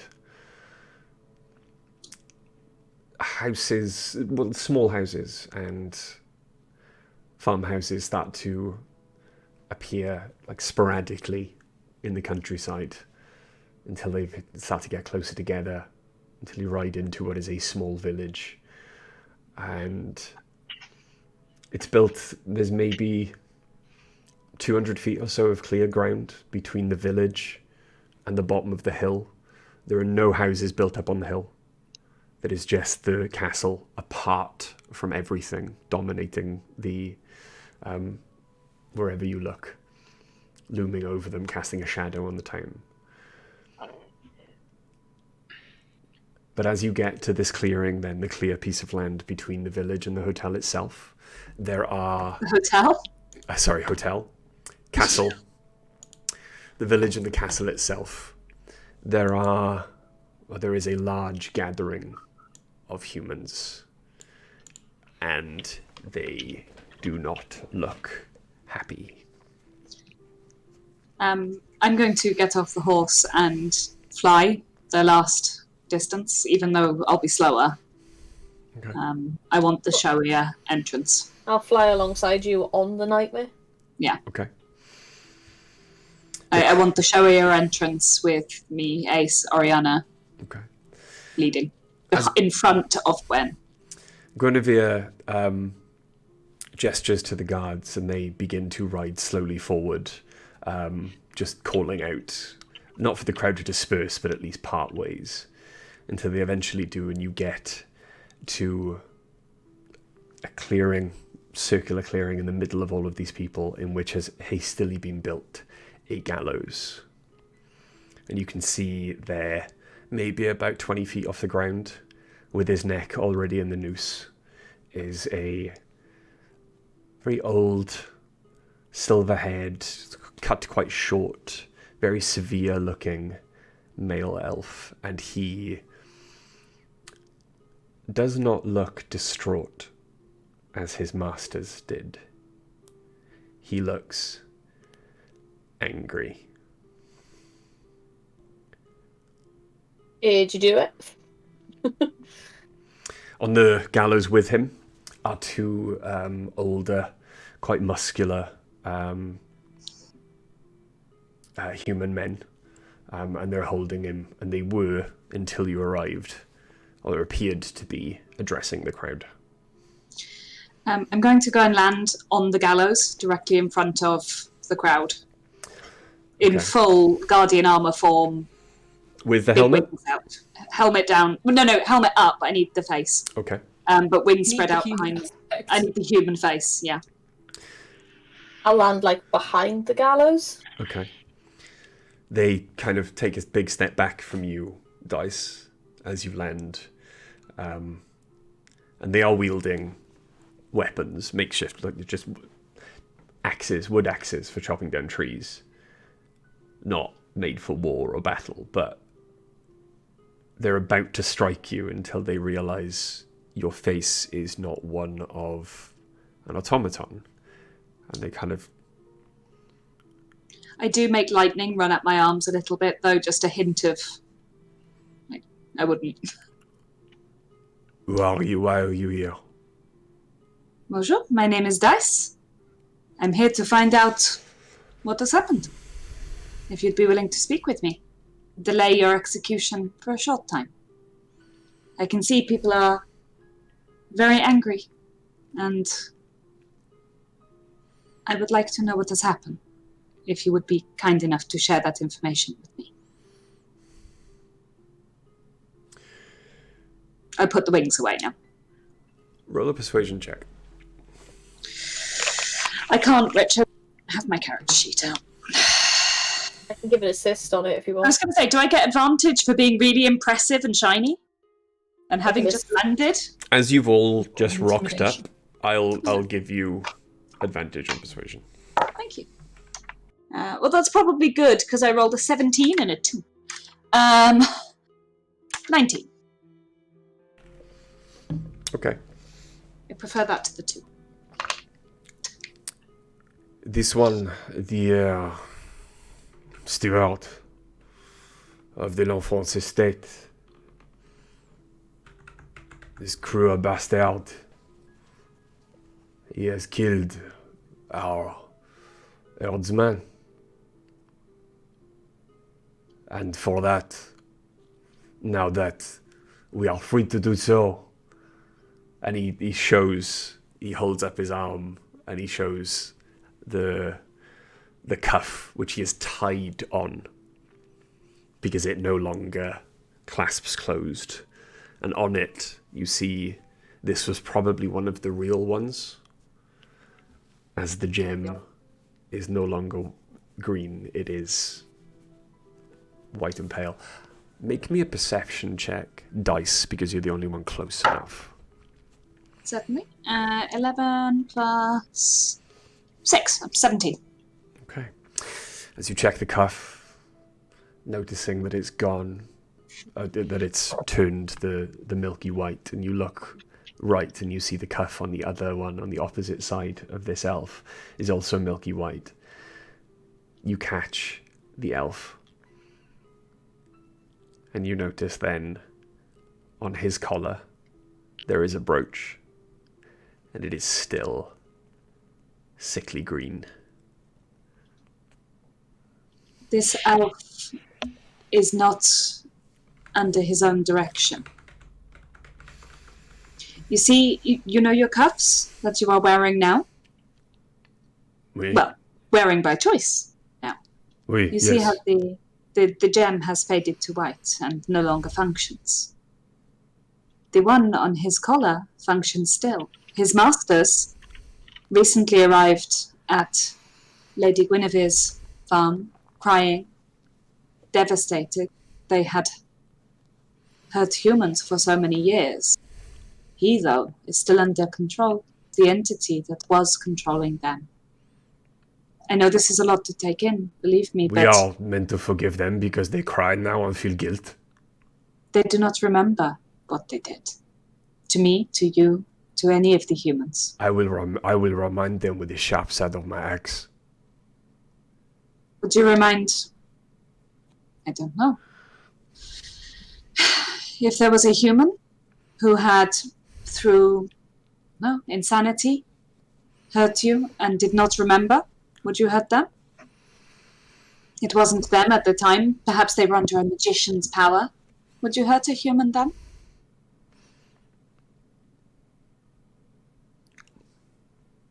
If I see proof. Perhaps. All I know is that he killed the herdsman, and for this, he must die.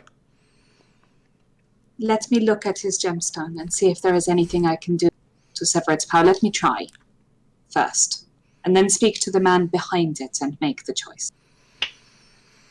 If I can. Can I join you on the gallows? As you go This to is my climb the friend. gallows, you see that Gwen has climbed before you. You now feel a hand on your shoulder, Dice.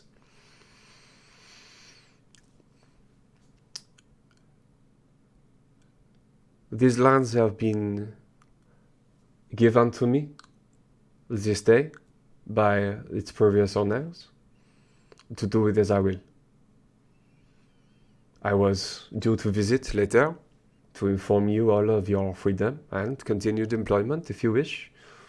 You can speak to everyone else, obviously. I have given the same deal to every single one of them who is now happy and prospering and working for our community.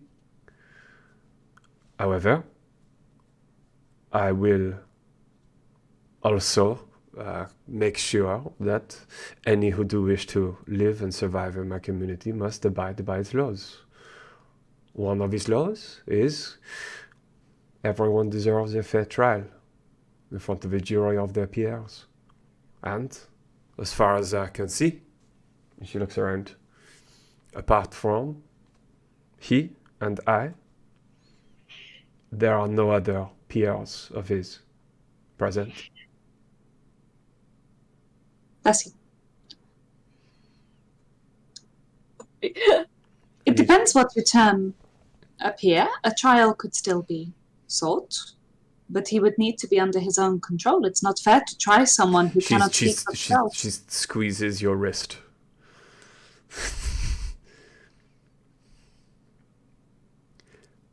Once I have found more elves to sit on a jury, along with humans in equal number, we can have a fair trial. But until then, I would take this man into my custody and ask that you present all evidence of his crime to me. Oui? And I'd like to see the body of the victim, if I could, please. He kind of looks around, turns, notices you for the first time as well, Oriana, and the nightmare down below, and kind of... And they sing, they're all shiny. He realizes suddenly how truly out of his depth he probably is right now, and lowers his axe and says, "Thank you, your ladyship. I am. You are Thomas. We have met when I first came here. You were good to me and kind." And I can see that you have been good and kind to your family and the people that were left behind when I freed the townsfolk. Please, continue to be good and kind and help my men carry out their duties. And he kind of nods, seemingly impressed that she knew his name, and starts to untie the gallows. Make sure he remains bound, though, please. He is not to be trusted at the moment. Okay. Thomas? And he turns and responds. The castle, is it is it lived in? Where is the rest of the Marquis' court? And Thomas kind of looks off to the side, past the village, towards the trees. They left under cover of darkness, all of them apart from him. We did not know what to do. So when we came to try and discover what had happened, we sent our herdsmen up to ask if everything was okay and to find out what was happening. As most of the time the elves know, regardless of how much we might hate them. And the herdsmen never returned. And when we went up there this morning, we found him stabbed with a very fine blade, and perhaps of elven make. The only elf left in the castle was him. And we found him standing over the body with a sword in his hand, so... Okay. I can see why you acted as you did. It's understandable after years of oppression that you might be quick to act. And without perhaps having all of the information.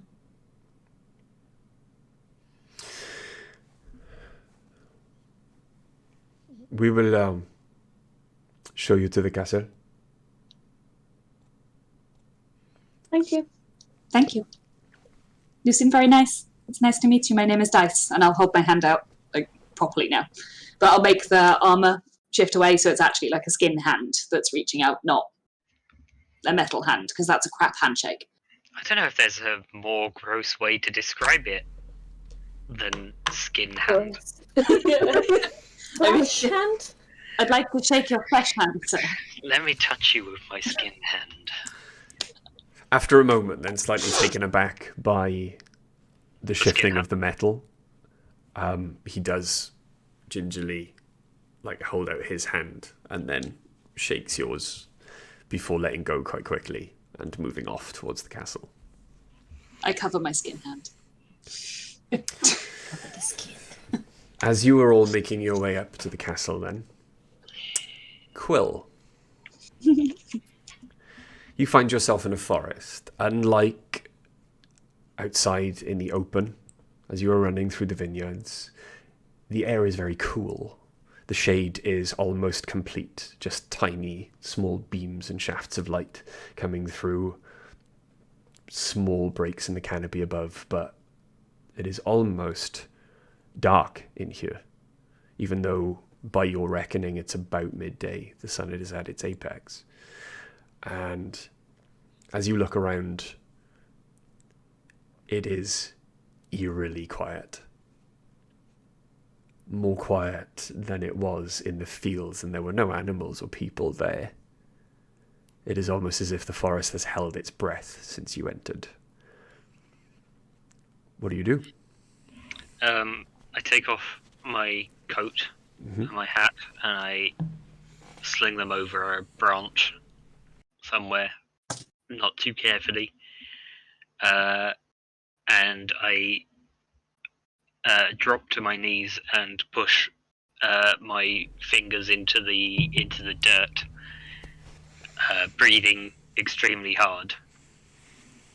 And I say quite quietly, Puck, I need you. I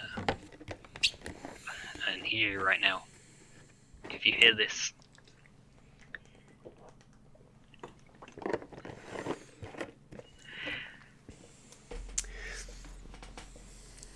The silence is deafening.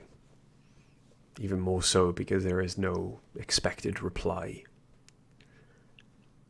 Until there is a little jingle, like a tiny tin bell. And there is a small glow behind you. Is that you? Pack is not available right now. Who are you? A friend of a friend of a friend of Pack. Okay, where's Puck? Travelling. Okay. There's a lot to see. Yes. A lot has changed. So I hear. I'm looking to understand some of the things that have changed. You're mortal. Yes. But I have a connection to your world via Puck, I think. A small one, but We shall see how strong. well, it's something. It allows me to do this, and I'll cast Misty Step using the Fey Touched feat, Okay. and just appear behind whoever it is that I'm talking to. There is in front of you a small fairy, just kind of hovering in the air, and as you Misty Step behind them, they do kind of zip around left, right, up, down, before finally turning. Oh, neat trick. Thank you. I couldn't do it until a few days ago. I met your friend of a friend of a friend of a friend. And I don't know, formed some sort of connection. What would you like to know?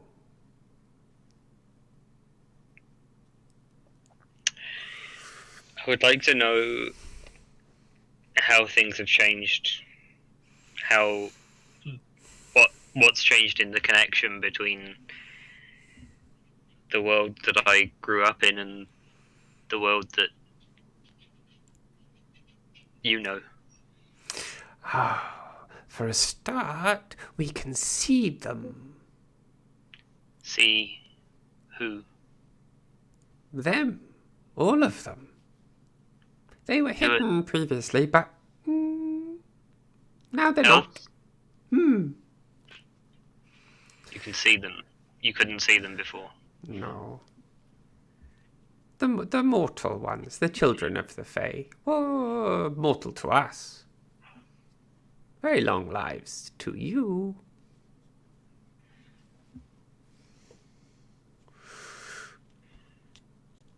Okay. What about you? Can you move more easily between this world and that? No. No change? The only part of the Fae we can still touch is Avalon.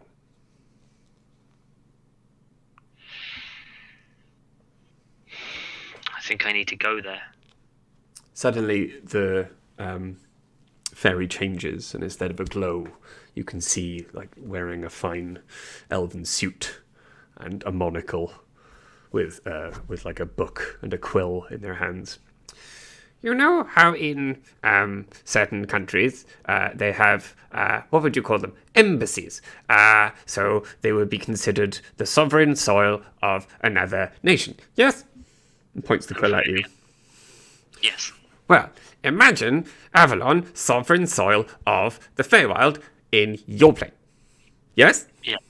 Yes. Yes. So, Avalon, still Feywild, but not in Feywild. Yes? Yes. The suit disappears, the glow returns. See? Simples. How did you get here? Were you in Avalon before? Born there. Me? No. Now, how did you come to this place? Oh, Puck sent us everywhere to look and see what had changed. Because of his new friend. You! Possibly. You're the new friend! Wait, I like to think so. Titania wants to meet you. Oberon's not happy. In Avalon? Their arguments last quite some time. Possibly in 1,000 years. Maybe tomorrow. Who knows? Can you take me there? No. Why? I made a promise. To who? To Puck. 50-year journey. Wander around. See what had changed. Could Puck take me there? Yes. Can you speak to Puck? Like, he's not here. True. Do you have any way of contacting him while he's not yes. here? Would you do so for me? A huge, long scroll comes out. She's flying maybe 5 feet off the floor. The scroll, incredibly thin scroll of paper, just rolls out and rolls as far as the eye can see into the forest. And she just takes a quill and makes a small note at the top. Quill would like to come to Avalon as soon as possible, please. Clicks her fingers, it zips up into a roll, and then shoots up into the sky. There you go. And now we wait? No, I'm going. I wait. Yes, for the message to return to you. I wouldn't wait here, though. Where should I wait? Well, probably without all of these prying eyes. There are eyes here? The fairy points behind you. And as you turn, there are maybe 6 elves standing in the trees watching this interaction. How do they look? There's 2 men, 2 women, and a boy and a girl, both children, maybe 10, 11 years old. They look, even in this, it's not freezing cold, but they appear to be wrapped up in blankets. And it takes you a moment, and as you look at the terrified looks on their faces, you think maybe the blankets are more for comfort than warmth. They're trying to wrap themselves up as if to hide themselves from the world. They don't appear to take any steps closer to you. There's two of them that do not look as sad or terrified as the others, and it is the children who are just looking at the fairy with wide eyes and massive grins on their faces. Hello. My name's Eleanor. One of the children looks at you. The boy, that is Elvish, oui? Yes, all of my family have Elvish names. Ah, very good. I am Ashley, and this is my sister, Quia. It's a pleasure to meet you both. This is my father, Jomas, and this is my mother, Fairy. Pleasure to meet you both. And they just kind of hold their hands up and then put them back under the blankets. You've had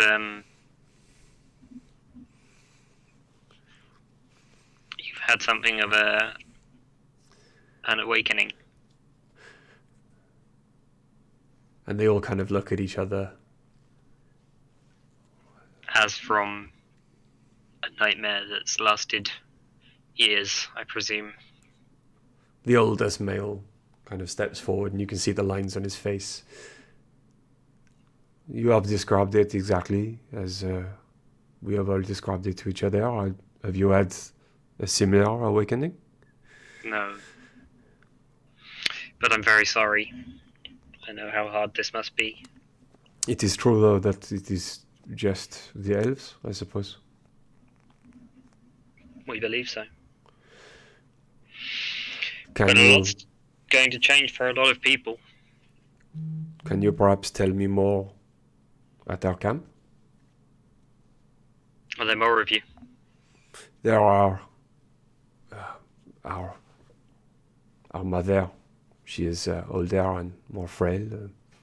She rests at camp while we were seeing what the noise was. Yes, please bring me to your camp.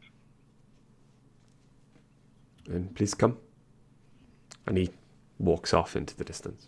Is the fairy still there? You look back, fairy's gone. Had a feeling. I looked away from a fairy. They don't. That's a death sentence to a conversation. Okay. Yeah, I followed them to their camp.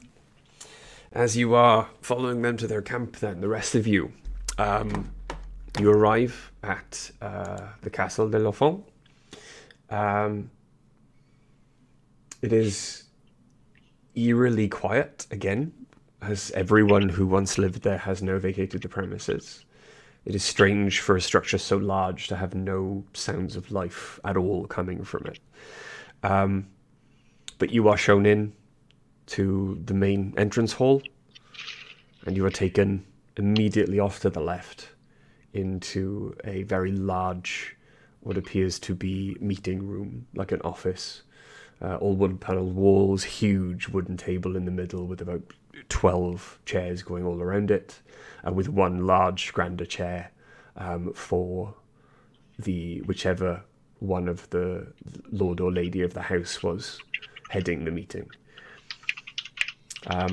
As everyone walks in, Jonathan, the town guard from back in Toulouse, pulls the large chair back for Gwen, but she completely ignores him, does not sit on it, and just sits in one of the regular chairs at the side and guides Thomas to have the elven steward brought around to sit opposite her.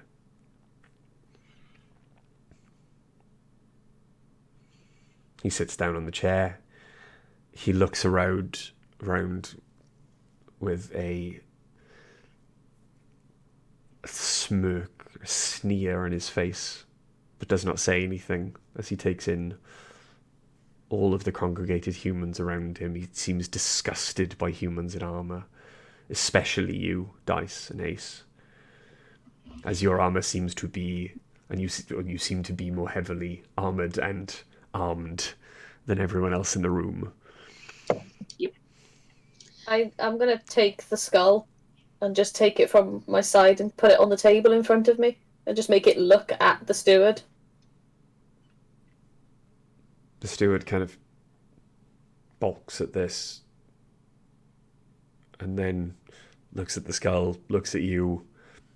Oh, I'm sorry, I thought you might be a bit more respectful if the Grand Inquisitor was present.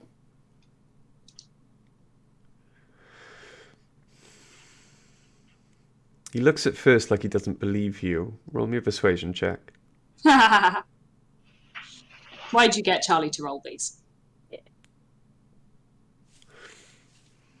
Oh, Jesus, that's 28?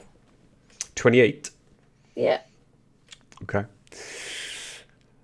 As he looks down then, you can almost see a flash in his eyes, as if something beyond what his eyes are telling him makes him recognize this skull as the Grand Inquisitor's.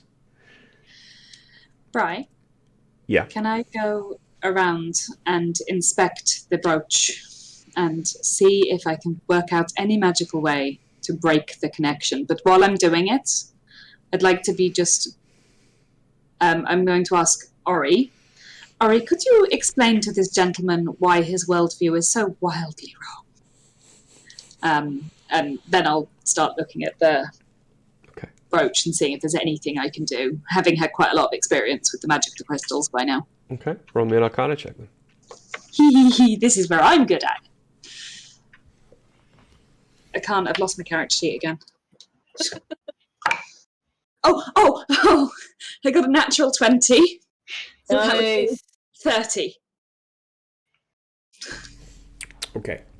I'm real good with these crystals by now. That is the best natural 20. Okay. 20. As you look down at the crystal appears to grab your attention as if you were making eye contact with someone. And there is an energy in there that swirls. And as you look at it, you realize the brooch is incredibly easy to take off. Unlike all of the other pieces of jewellery that you've seen, which have to be either worn in a band or in a heavy, tight chain or pierced through the ear.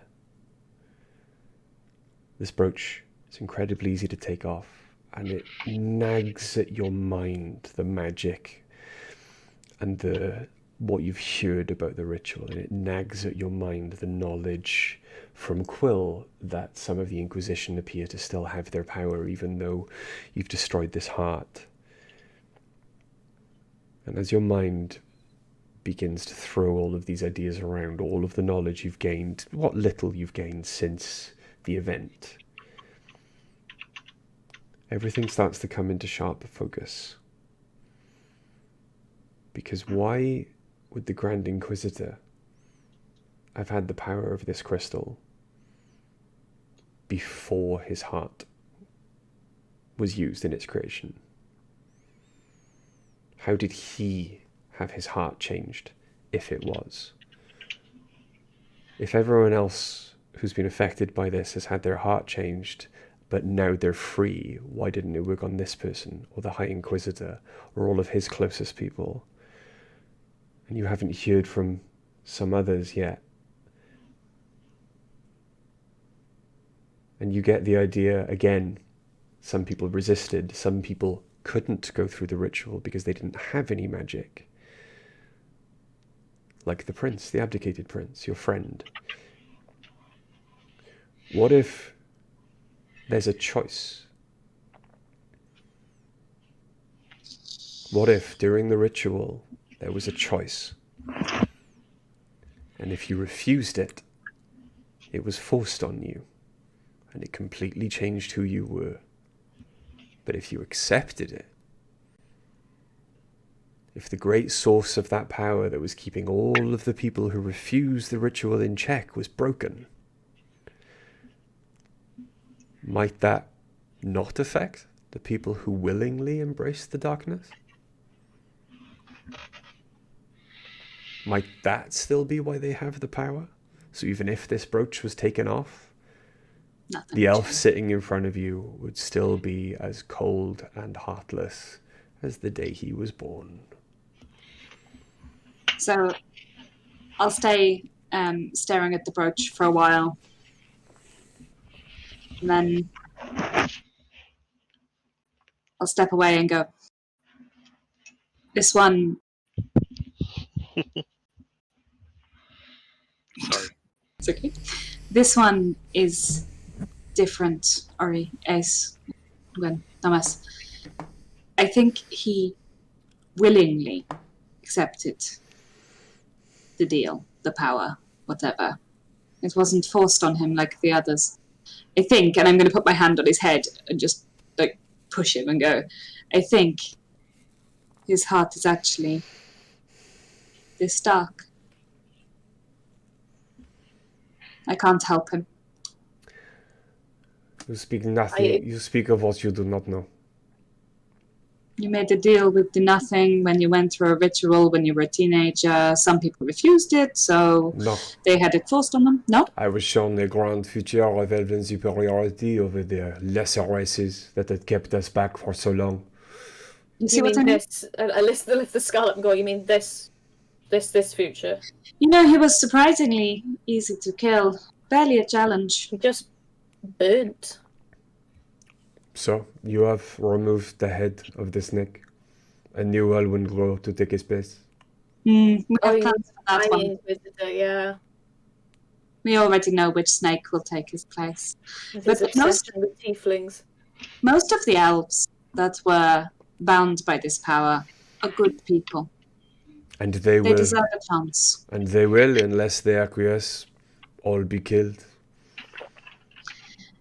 Most of the elves are good people. They deserve a chance. Some of them don't. You all have no idea what is coming. Actually, we do. Actually, we've got a pretty good idea. We've met your patron. Probably See if got a you better think idea I'm than a lot lying. of people. I do not believe you are lying, but there is so much you do not yet understand. It is laughable. Oh, there's so much that you've been lied to about that no. you think is true. I reckon he thinks he knows the truth. I reckon he might even know the truth. But what's funny is we will find the truth. And we will gather allies. And we will win. Signed his death warrant. We'll win eventually. And then eventually when people ask the question, what is west of Avalon? The answer will no longer be, there is nothing west of Avalon. And I ignore anyone who's saying, Oh, and- nobody would be saying it. Nobody would be saying it. Haha, never mind. And by the way, there's no afterlife for you.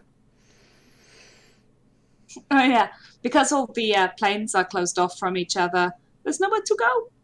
And because of the oath you took to that, So you can just there's nothing for you. literally nothing.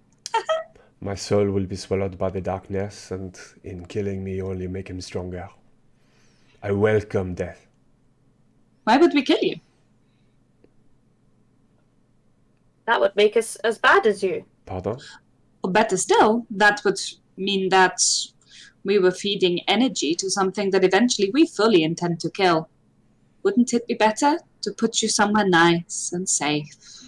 Quiet? Where you can just sit quietly for the Surely- remainder of your days.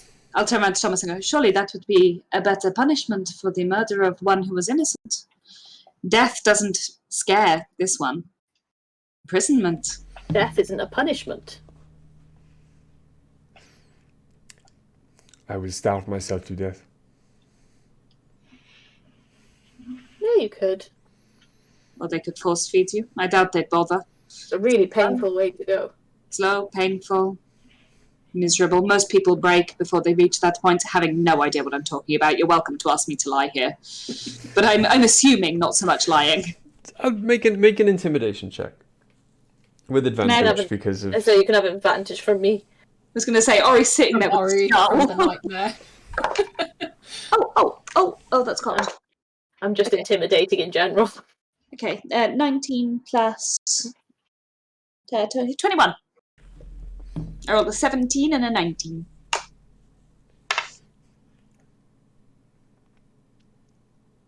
Okay. He starts to look around the room, and he is beginning to look scared. His confidence starts to crack. And... No, you must kill me, please. No! Well, Ariana, it's not up to us. Surely it's up to Gwen and Thomas. This is their home. That's true. This is their... It's not up to us. So it's not us you need to beg. It's an elf that has freed every human that she has taken on, and she pays them fair wages, and a human whose friend you killed. They're the people you need to plead with. Gwen turns to you, Dice. How certain are you that he was a willing participant? Unfortunately, very. I'm absolutely certain. And he cannot be changed, as we have seen with others? He chose because he already believed. His heart was already decided that path. It was something that sparked his interests and fitted with what he wanted, fitted his worldview to begin with. The people like you who went through it and did not choose it, your hearts were easily swayed away when given the opportunity.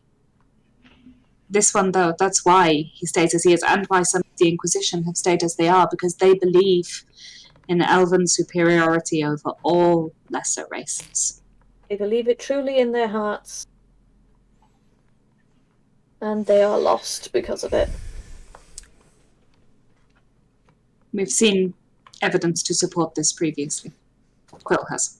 Then we shall build a very comfortable prison where you will live out the rest of your days, which I am told, because of one of my new friend's actions, could be a very, very long time. And if you chose it willingly, you may have access to that longer life even with the agreements you've made, or you'll eventually just start to look like a walking corpse. Thomas? And the human man just looks at Gwen. I believe the Marquis no longer have any use for the castle. Make a good prison. Well, parts of it. You don't want to give up a whole castle. No. If we put him in one of the most comfortable cells downstairs, I know they have a dungeon. It is all right. Perhaps the rest of the townsfolk or the rest of the servants could use this as their new home. Oui? Of course. Jonathan kind of... But, your ladyship, wouldn't you prefer a castle to your other abode, something more keeping with your station? Her house is so pretty. Like, I prefer to live in the middle of my people. The only reason I am higher up than them is because the house has 3 floors, and with all of the open sides, the ground floor would not be very comfortable. Or very, warm in the winter. But no, I will live among my people. It's so hot right now. I mean, you always are, but... Thomas, can you consider one thing for me? Not all elves are like him. Most now. I like Guinevere here. Kind, lost. The children sad. were always very kind to us. There is a good chance their parents are just like. But now they are lost and cut off from everything they've known for years with no idea really what's happened. It must be hard. You are asking us to give up on hundreds of years of anger because it was a magic spell, or they should all be forgiven? I put you under a charm spell and told you to stab your best friend, and then released you from the charm spell. Would you expect to be punished, or me? Because we want to punish the person who was holding the spell. That's our goal. Or my goal, certainly. And Oriana needs a bigger collection of skulls. I can make no promises, but we will try. You seem like a voice of reason amongst the town folk. And we have to find a new balance with the elves. That are being freed are victims just as much. Okay, they're victims that got to live quite comfortable lives, but they've had years of their lives taken from them. They go through the ritual as teenagers. Gaps of nothing. And the children will need parents. The children have done nothing because they haven't been through the ritual yet. We will, for the sake of the children, we will try. I don't know if the people who were living here will ever return. The rest of the family, I mean. I don't know where they are. But Take the higher road and exercise forgiveness. because they didn't. There was a war a long, long time ago between humans and the elves. And humans did a spell. And the spell closed the gates and took away half of humanity. And there was an evil entity. Took a lot of control of the elves. We'll take on the burden of punishing those who need to be punished. The head of the snake, if you will. The true head, not this weasel. You should perhaps kill the entire snake. We're sure as shit going to try. Gonna make so many handbags. Can you make handbags out of darkness? I can try. A handbag of darkness and a horse of flame. He drags the steward up by his shoulder and out of the room. You made the wrong choice. As he goes. And you can hear him screaming obscenities as he goes, trying to goad Thomas into killing him. Nice guy. Woo. So, it would appear, while most of my kin are now free of this horrible magic that was thrust upon them, there are still some bad eggs. Someone had to make the deal in the first place. Mordred, I think. That's an assumption, though I don't There 100% is proof. an incredible injustice that my people need to make up for before they will ever be accepted back into society, I think. Some humans will find it very hard to forgive. But look at what happened because you were here. What about the places you are not? To explain this to people? There must be places. There must We be need help uproar. getting the message out. There will be killings, murders, I think. I will do what I can, but I can only imagine what larger cities, what they are going through. Paras will be okay. Well, it looked in trouble when we left. But Paras treated humans better anyway. It will be okay. Places like Cadiz, Ish. places where the Inquisition are still in charge, where the knights are. Sounds like war.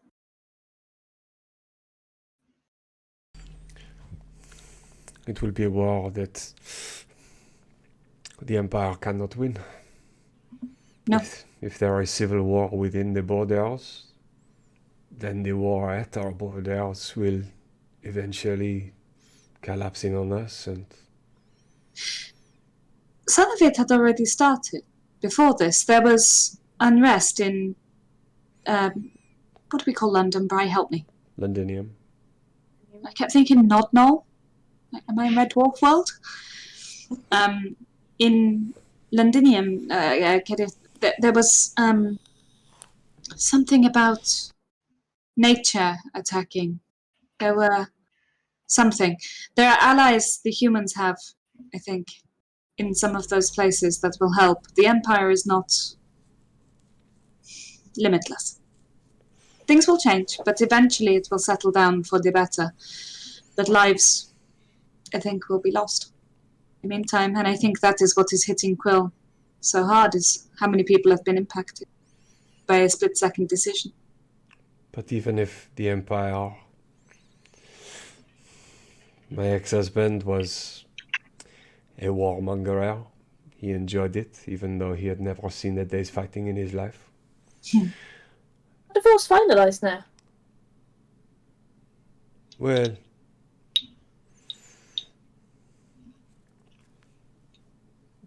Close enough. Close enough. Not that I'm worried, it didn't stop me before. If all of our forces at the borders lose their powers, for example, and our airships, most of the fleet's airships are powered in the same way that mine are, that your friends' aunts are, with the crystal. They are not these fancy new models you arrived in. If it helps, this new model required the lives of 3 elementals to create, and has four elementals to create, and has left them broken. I think the green or the white crystal ones are better, even if they're slower. Oui, but they still fly and still have their power. The entire Imperial fleet is now almost hamstrung. They cannot go high over the mountain ranges. We have already had to change our trade routes to go around the mountains instead of over. It is obviously affecting profits, but we will make do until obviously everything comes back to normal. But if the Carpathians realize, the Grecians, the Egyptians, surely they will invade. There will be even more death. Possibly not from Gracia. That is a stop on our journey. Not that we're saying we can stop a war, but We can certainly try. although we have to go a slightly circuitous route because we need to stop. We need to stop the Inquisition tracking us. And it's a whole big. I actually say that. It's a whole thing. Come, it has been a long day already and it is barely lunchtime. We should return. Yes. Hopefully Quill has calmed down. Perhaps. I think I will get some. I want to experience flying more. I will fly home slowly and meet you there. And say home. We don't really have a home, but I'll fly back to where you are. It's addictive. I want to try. I want to spend more time in the air. Okay. Just splitting the party more to stress Bri out, you know? Am I able to pull... Ace is just like... Am I able to have somebody else on the nightmare with me? And transfer your fire resistance. Yeah. Yes. Wait. I'm gonna wait till we're outside and then I'll ask Gwen if she wants to get on the nightmare with me. You do... Gwen looks a bit apprehensive.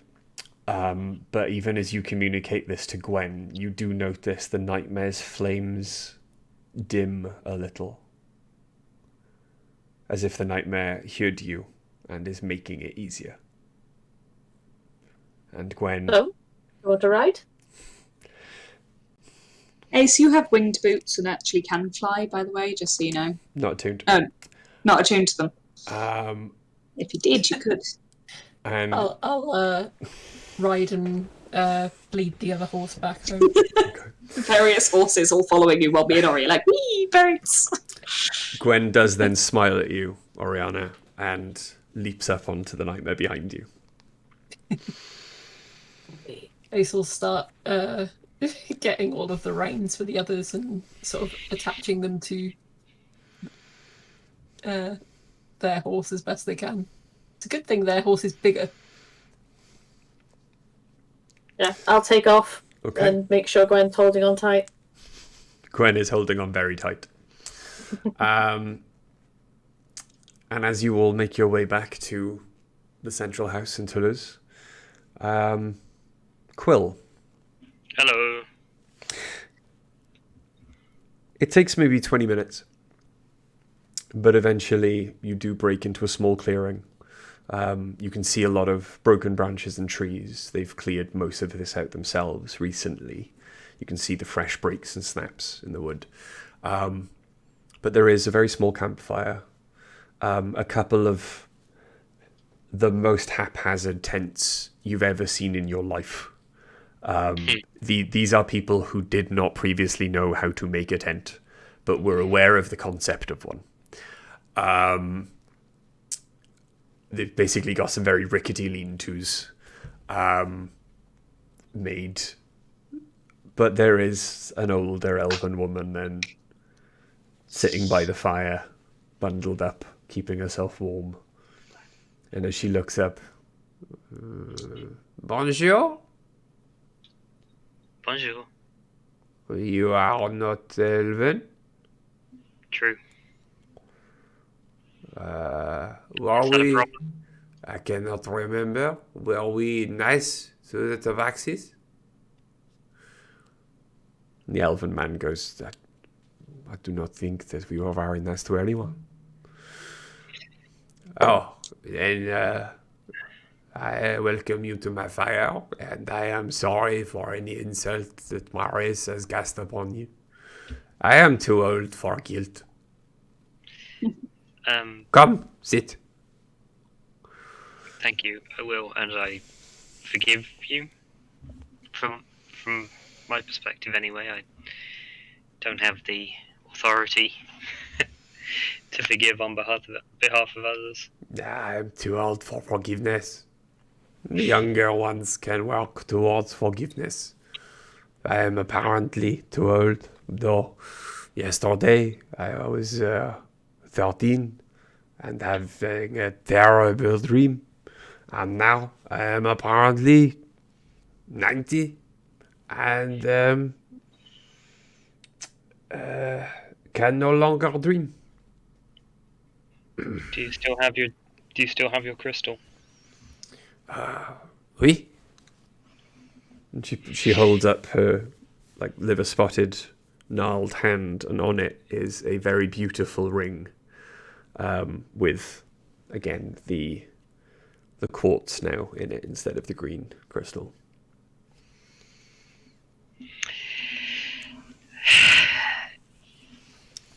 Can you feel anything when you hold it? Any energy? Anything? Power? Anything like that? There is one thing I can do. Would you like to see? Please. Sit back, young man, and be amazed. And she takes a piece of wood from the fire, a long stick, douses the end in the mud next to her, and then holds it up. And then she just clicks her fingers and produces a flame on the end of her fingers and puts it on the stick, and it flares back to life. Remarkable. I cannot do anything else. It's just my useless son and his wife could not start the fire, and I was annoyed at them, so I just looked at the fire, and there was fire on my hands. I have good news and bad news for you, my lady. I will take the bad news first. It is always better to end with a smile than a tear. I agree. The bad news is, I'm afraid that you may have to cope with the terrible burden of being 90 years old for quite some time yet. It is not so much of a burden. I will get to live out the rest of my teens in a 90-year-old body, but I will get to live out the rest of my teens. But a 90-year-old body that can create fire. Oui. And don't you forget it. And she points at her son. I'm certain he won't. Do you know what's happened to you? To all of you?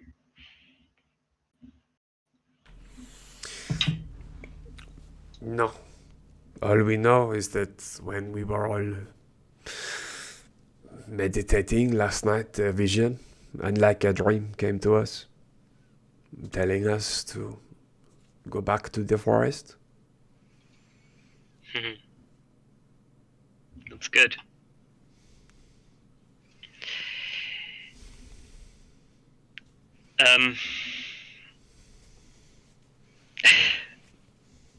How much would you like to know? Tell me everything. What do you know? The trials that you all go through in your teenage years forge a bond between you and an entity from a different world than ours. You've probably already surmised this, but not a very pleasant entity. I went into a ritual and came out looking like this. No, I cannot consider him to be very pleasant at all.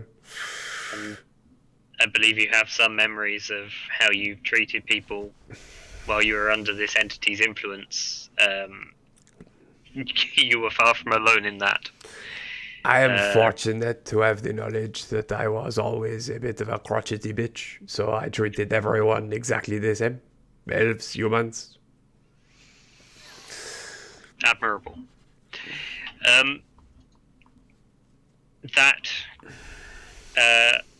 That link, it seems, relied on a conduit between this world and another.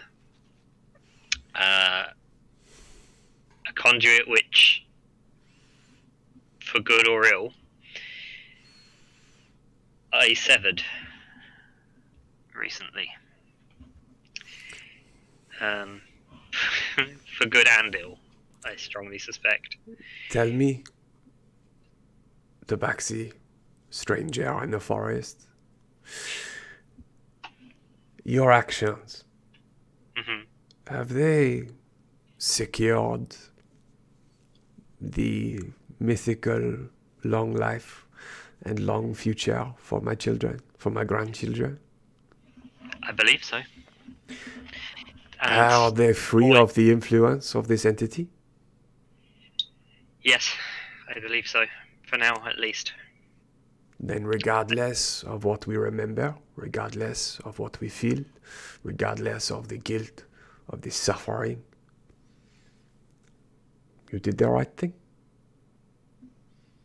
You have secured a bright and long future for my children, and they will spend their entire lives free of an influence of a malevolent entity. I hope you're right. It doesn't feel quite as cut and dried from where I'm sitting. This has substantial consequences for everyone. The Elven Empire is built on the power that I partially destroyed. The elves with an empire. Perhaps we needed to be taken down a peg. Perhaps, but also there are there are lots of people whose lives depend on that stability that the Empire gives them. Lots of people out there whose lives are going to change for the worse. Until stability returns. It is the nature of chaos that chaos only lasts so long before stability returns. Chaos breeds order or breeds chaos. I'm very glad that you are able to be sanguine about this extremely large change to the life of everyone, anywhere that we know or can travel to. I don't have the luxury of being quite so flippant as the blame for any bad is on my shoulders as well as the good. I'm Answer me this, young Tabaxi. If you had not done this, would the suffering have stopped? Nope. Would less people have suffered? No. Would things have perhaps gotten worse eventually? Yes. So... Yes, I understand.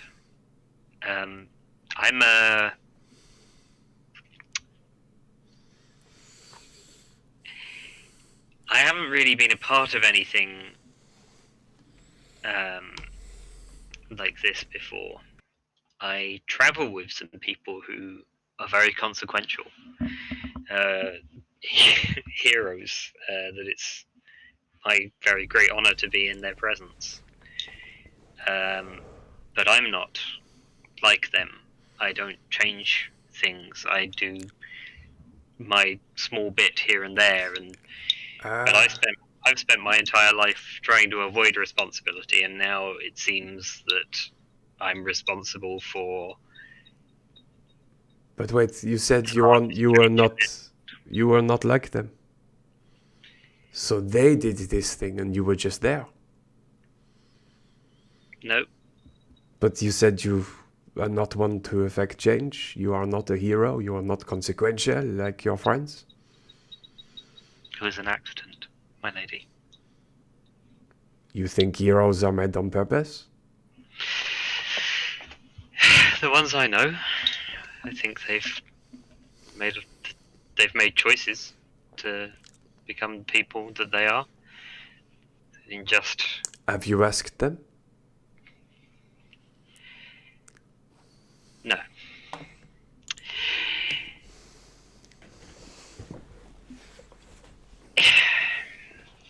I'm very glad that you see it the way that you do, and I hope that there are lots of people who do see it that way. I truly do. You have given me the gift of a long life, and I like to talk. So, I will travel and make sure there are more people that see it the way I do. I am very old. People are not allowed to tell me to shut up. That's true. You're going to be old for quite some time now. Oui. Well then, perhaps I'm sorry I didn't do this sooner while you could have enjoyed your youth a little more.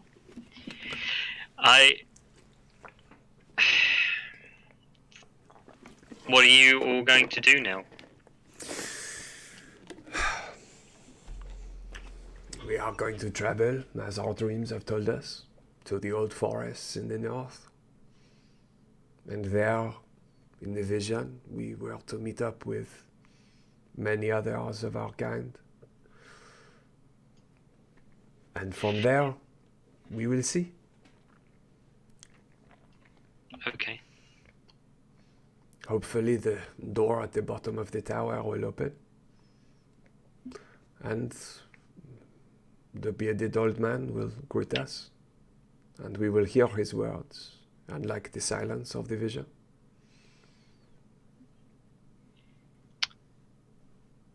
Tower bearded old man.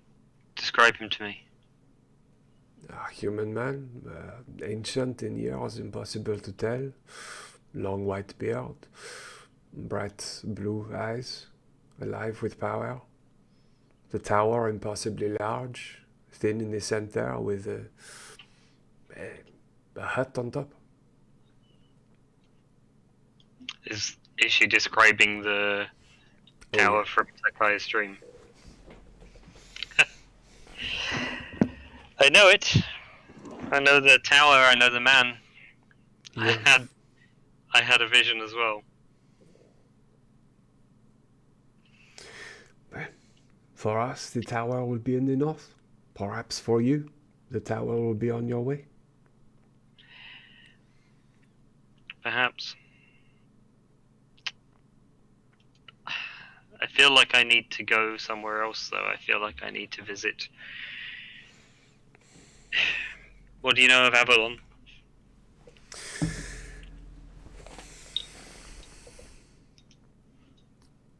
Not much, only that we were banished millennia ago. As Someone for what is west of there, who knows? I do, unfortunately. Oui? Someone very What is wise, west of Avalon? Oh, the entity that enslaved you. The being that wants everything in the entire world, everything good, everything bad, everything to just not be, to stop. It's quite jarring to notice that everyone around you doesn't make any response whatsoever to the question, what is west of Avalon, for the first time in your life. Yeah.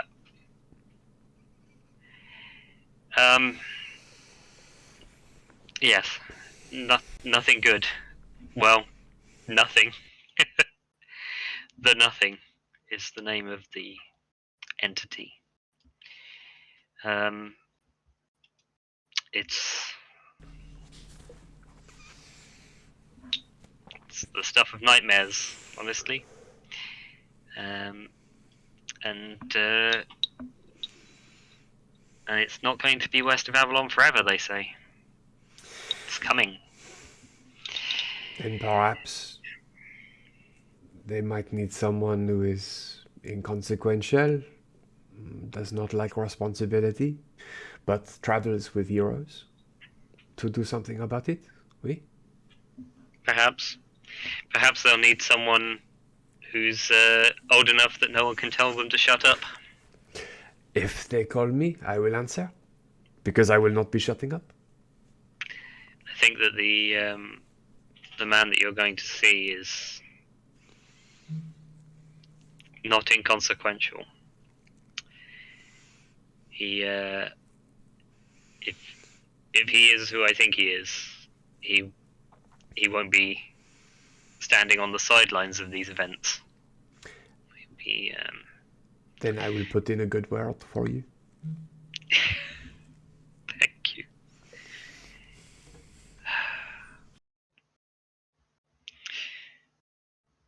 Is there anything you need from me? Anything that you need to know? No. We will find out more. Perhaps. The further north we travel. You, I feel, need to have a conversation with your friends.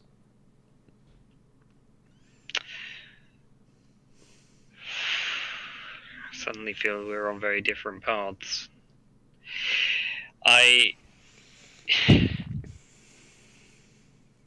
You have children, and your children have children. You know that feeling of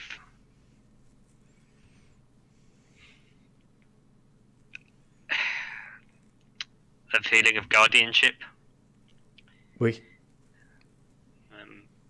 You are the reason that they are here in this world, that they have to face the difficulties that they will, Oui. and the responsibility to help them through those difficulties is and will always be yours. Oui. Well, in that sense, I suddenly find myself with a lot of children.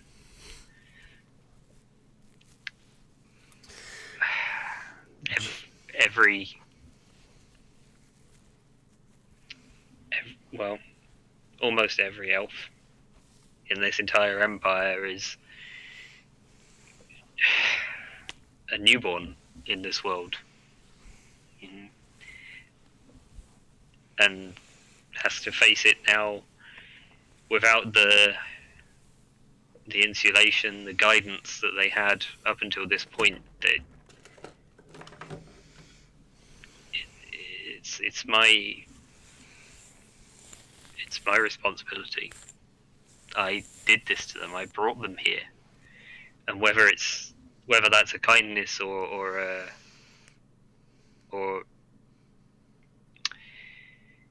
whatever it is. Do not take so much upon yourself, young Tabaxi. Even as a parent, you only do what you can. Next time you see an elf in need, help them. In any way that you can. But you cannot be a parent to the world. We will look after ourselves. We have a wealth of experience. Look, I made a tent today. And points at the... It's... Doesn't, like... If there weren't more trees around, you'd be worried about the smallest gust of wind blowing it over. Fortunately, doesn't seem to be much of a breeze. Probably going to be okay. That looks very good. We just lost the battle map, so it's rearranged everyone. Oh no! Quit. Battle map quit. Yeah, battle Map just went nah. Battle map absolutely Battle map just no. quit. It was like, we're not seeing any... I know everyone's in the wrong place now. They won't be for a sec. Hang on. Right, just turn the camera back on for the battle map, I and then can't. I think the laptop's died. Yeah. No. It's there. No, laptop. You can see it on in the background. Yeah, laptop did a thing. Okay. Yeah, because it completely disconnected from the call. It wasn't even just turned off its camera. It's okay. Don't worry.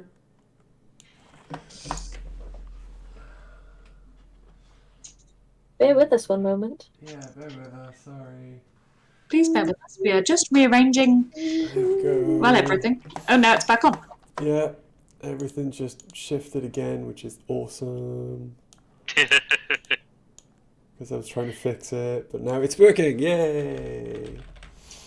The sarcasm. Okay. Fuck. Where were we? I was looking at the tent, yeah. and it looked like shit. It looked janky. Yeah. That's a very good tent. You should be very proud.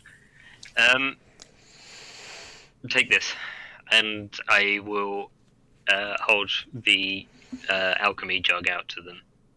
Okay. You have a long way to go, and unless I miss my guess, you don't have a lifetime's worth of survival skills for travel. This will give you some buffer. Can you explain what it is? Yes. Okay. Okay. Yeah, I explained how it works.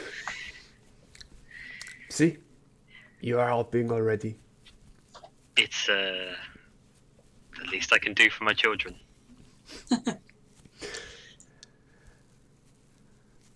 I think it is time we should be moving on.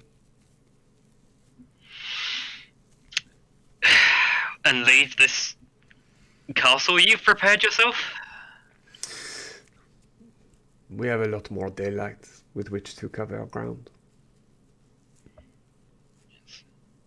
Be careful around... I can't believe I'm about to say this. Be careful around humans. Some of them will be very angry. And there's a lot of them. Oui. Whether they know it or not, they all have some measure of power. We will be careful. Good. Mention me to the old man when you find him. Mention me if you find him first. I will. What's your name? I'm Sila. Sela. It's been a pleasure. I'm sorry again. Nothing to apologize for. Perhaps. And she nods and goes back to tending her fire.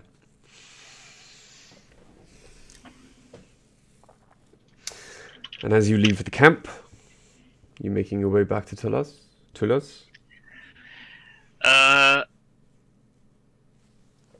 I think no. I think I'm going to.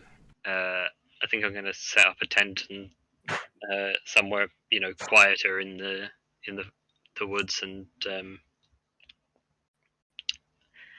I use the stone to say, "Hi, Dice. I'm okay. I think I'm just going to spend the night out in the countryside, away from so many people." Okay. It's hard to see the good things you've done if you're hiding from, but I understand that. I just need some time. There's a lot to process. there is, but it's not just yours to process. You have friends who love you. I know that. Okay. See you tomorrow. Don't get eaten by an owlbear. Deal.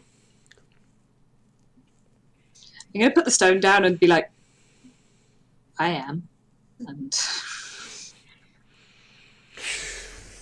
As you all then return at different times, you discover, obviously, while in the air, the nightmare far outstrips any of the horses on the ground, and definitely you and your wings, Dice. me with my little 30 feet. So, Oriana, you return first. There is a cry, goes around the crowd as you land your nightmare outside the townhouse. For the entire journey, Gwen has been holding on tight. And when she gets back, she turns to you, slips off the nightmare. You're full of surprises. I'm constantly being surprised. Well, it is going to take a while for your friends to rejoin us, I believe. I was going to perhaps draw a bath to wash off the dust of the road.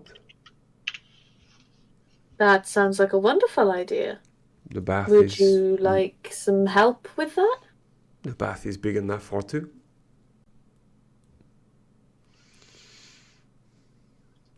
Sounds like an excellent way to spend an afternoon.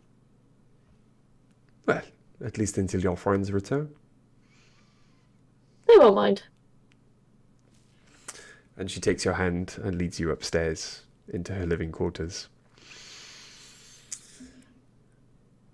And at that point, fades to black. And we're going to leave it there. Zooms in on a candle and then progressively blurs. I don't even get to land and do a superhero landing? Oh no. Terrible for the knees. But yeah. Fortunately, Dice's knees are supported by a big suit of liquid armor. True, yeah. Sure. But yes, we are going to leave it there for session 84 of the Chronicles of Nidum. Fucking session 84. What is this shit?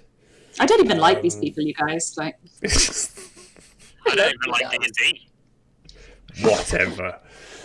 I love them all. But yes. So yeah, session 84. Again, to remind everyone, this does not stop or prevent there from being an episode 85. Barring life On Sunday. events. Yeah, barring In fact, life events. Episode 84 is usually like required for there to be an episode 85, I think. A Sorry, precursor, yes, if you will. on I think Sunday. what he meant, yeah, it was on Thank you, Sunday. Barring life I was events. being a dick. Yeah, barring life events or anything getting in the way, we will have session 85 on Sunday. Possibly at an earlier time, depending on what everyone says, because we don't have any kids this weekend. Don't forget, we've got a new plan Sunday, have we? No? Question mark? Other Sunday? than, No. unless you want to watch the match on the rugby match on Sunday.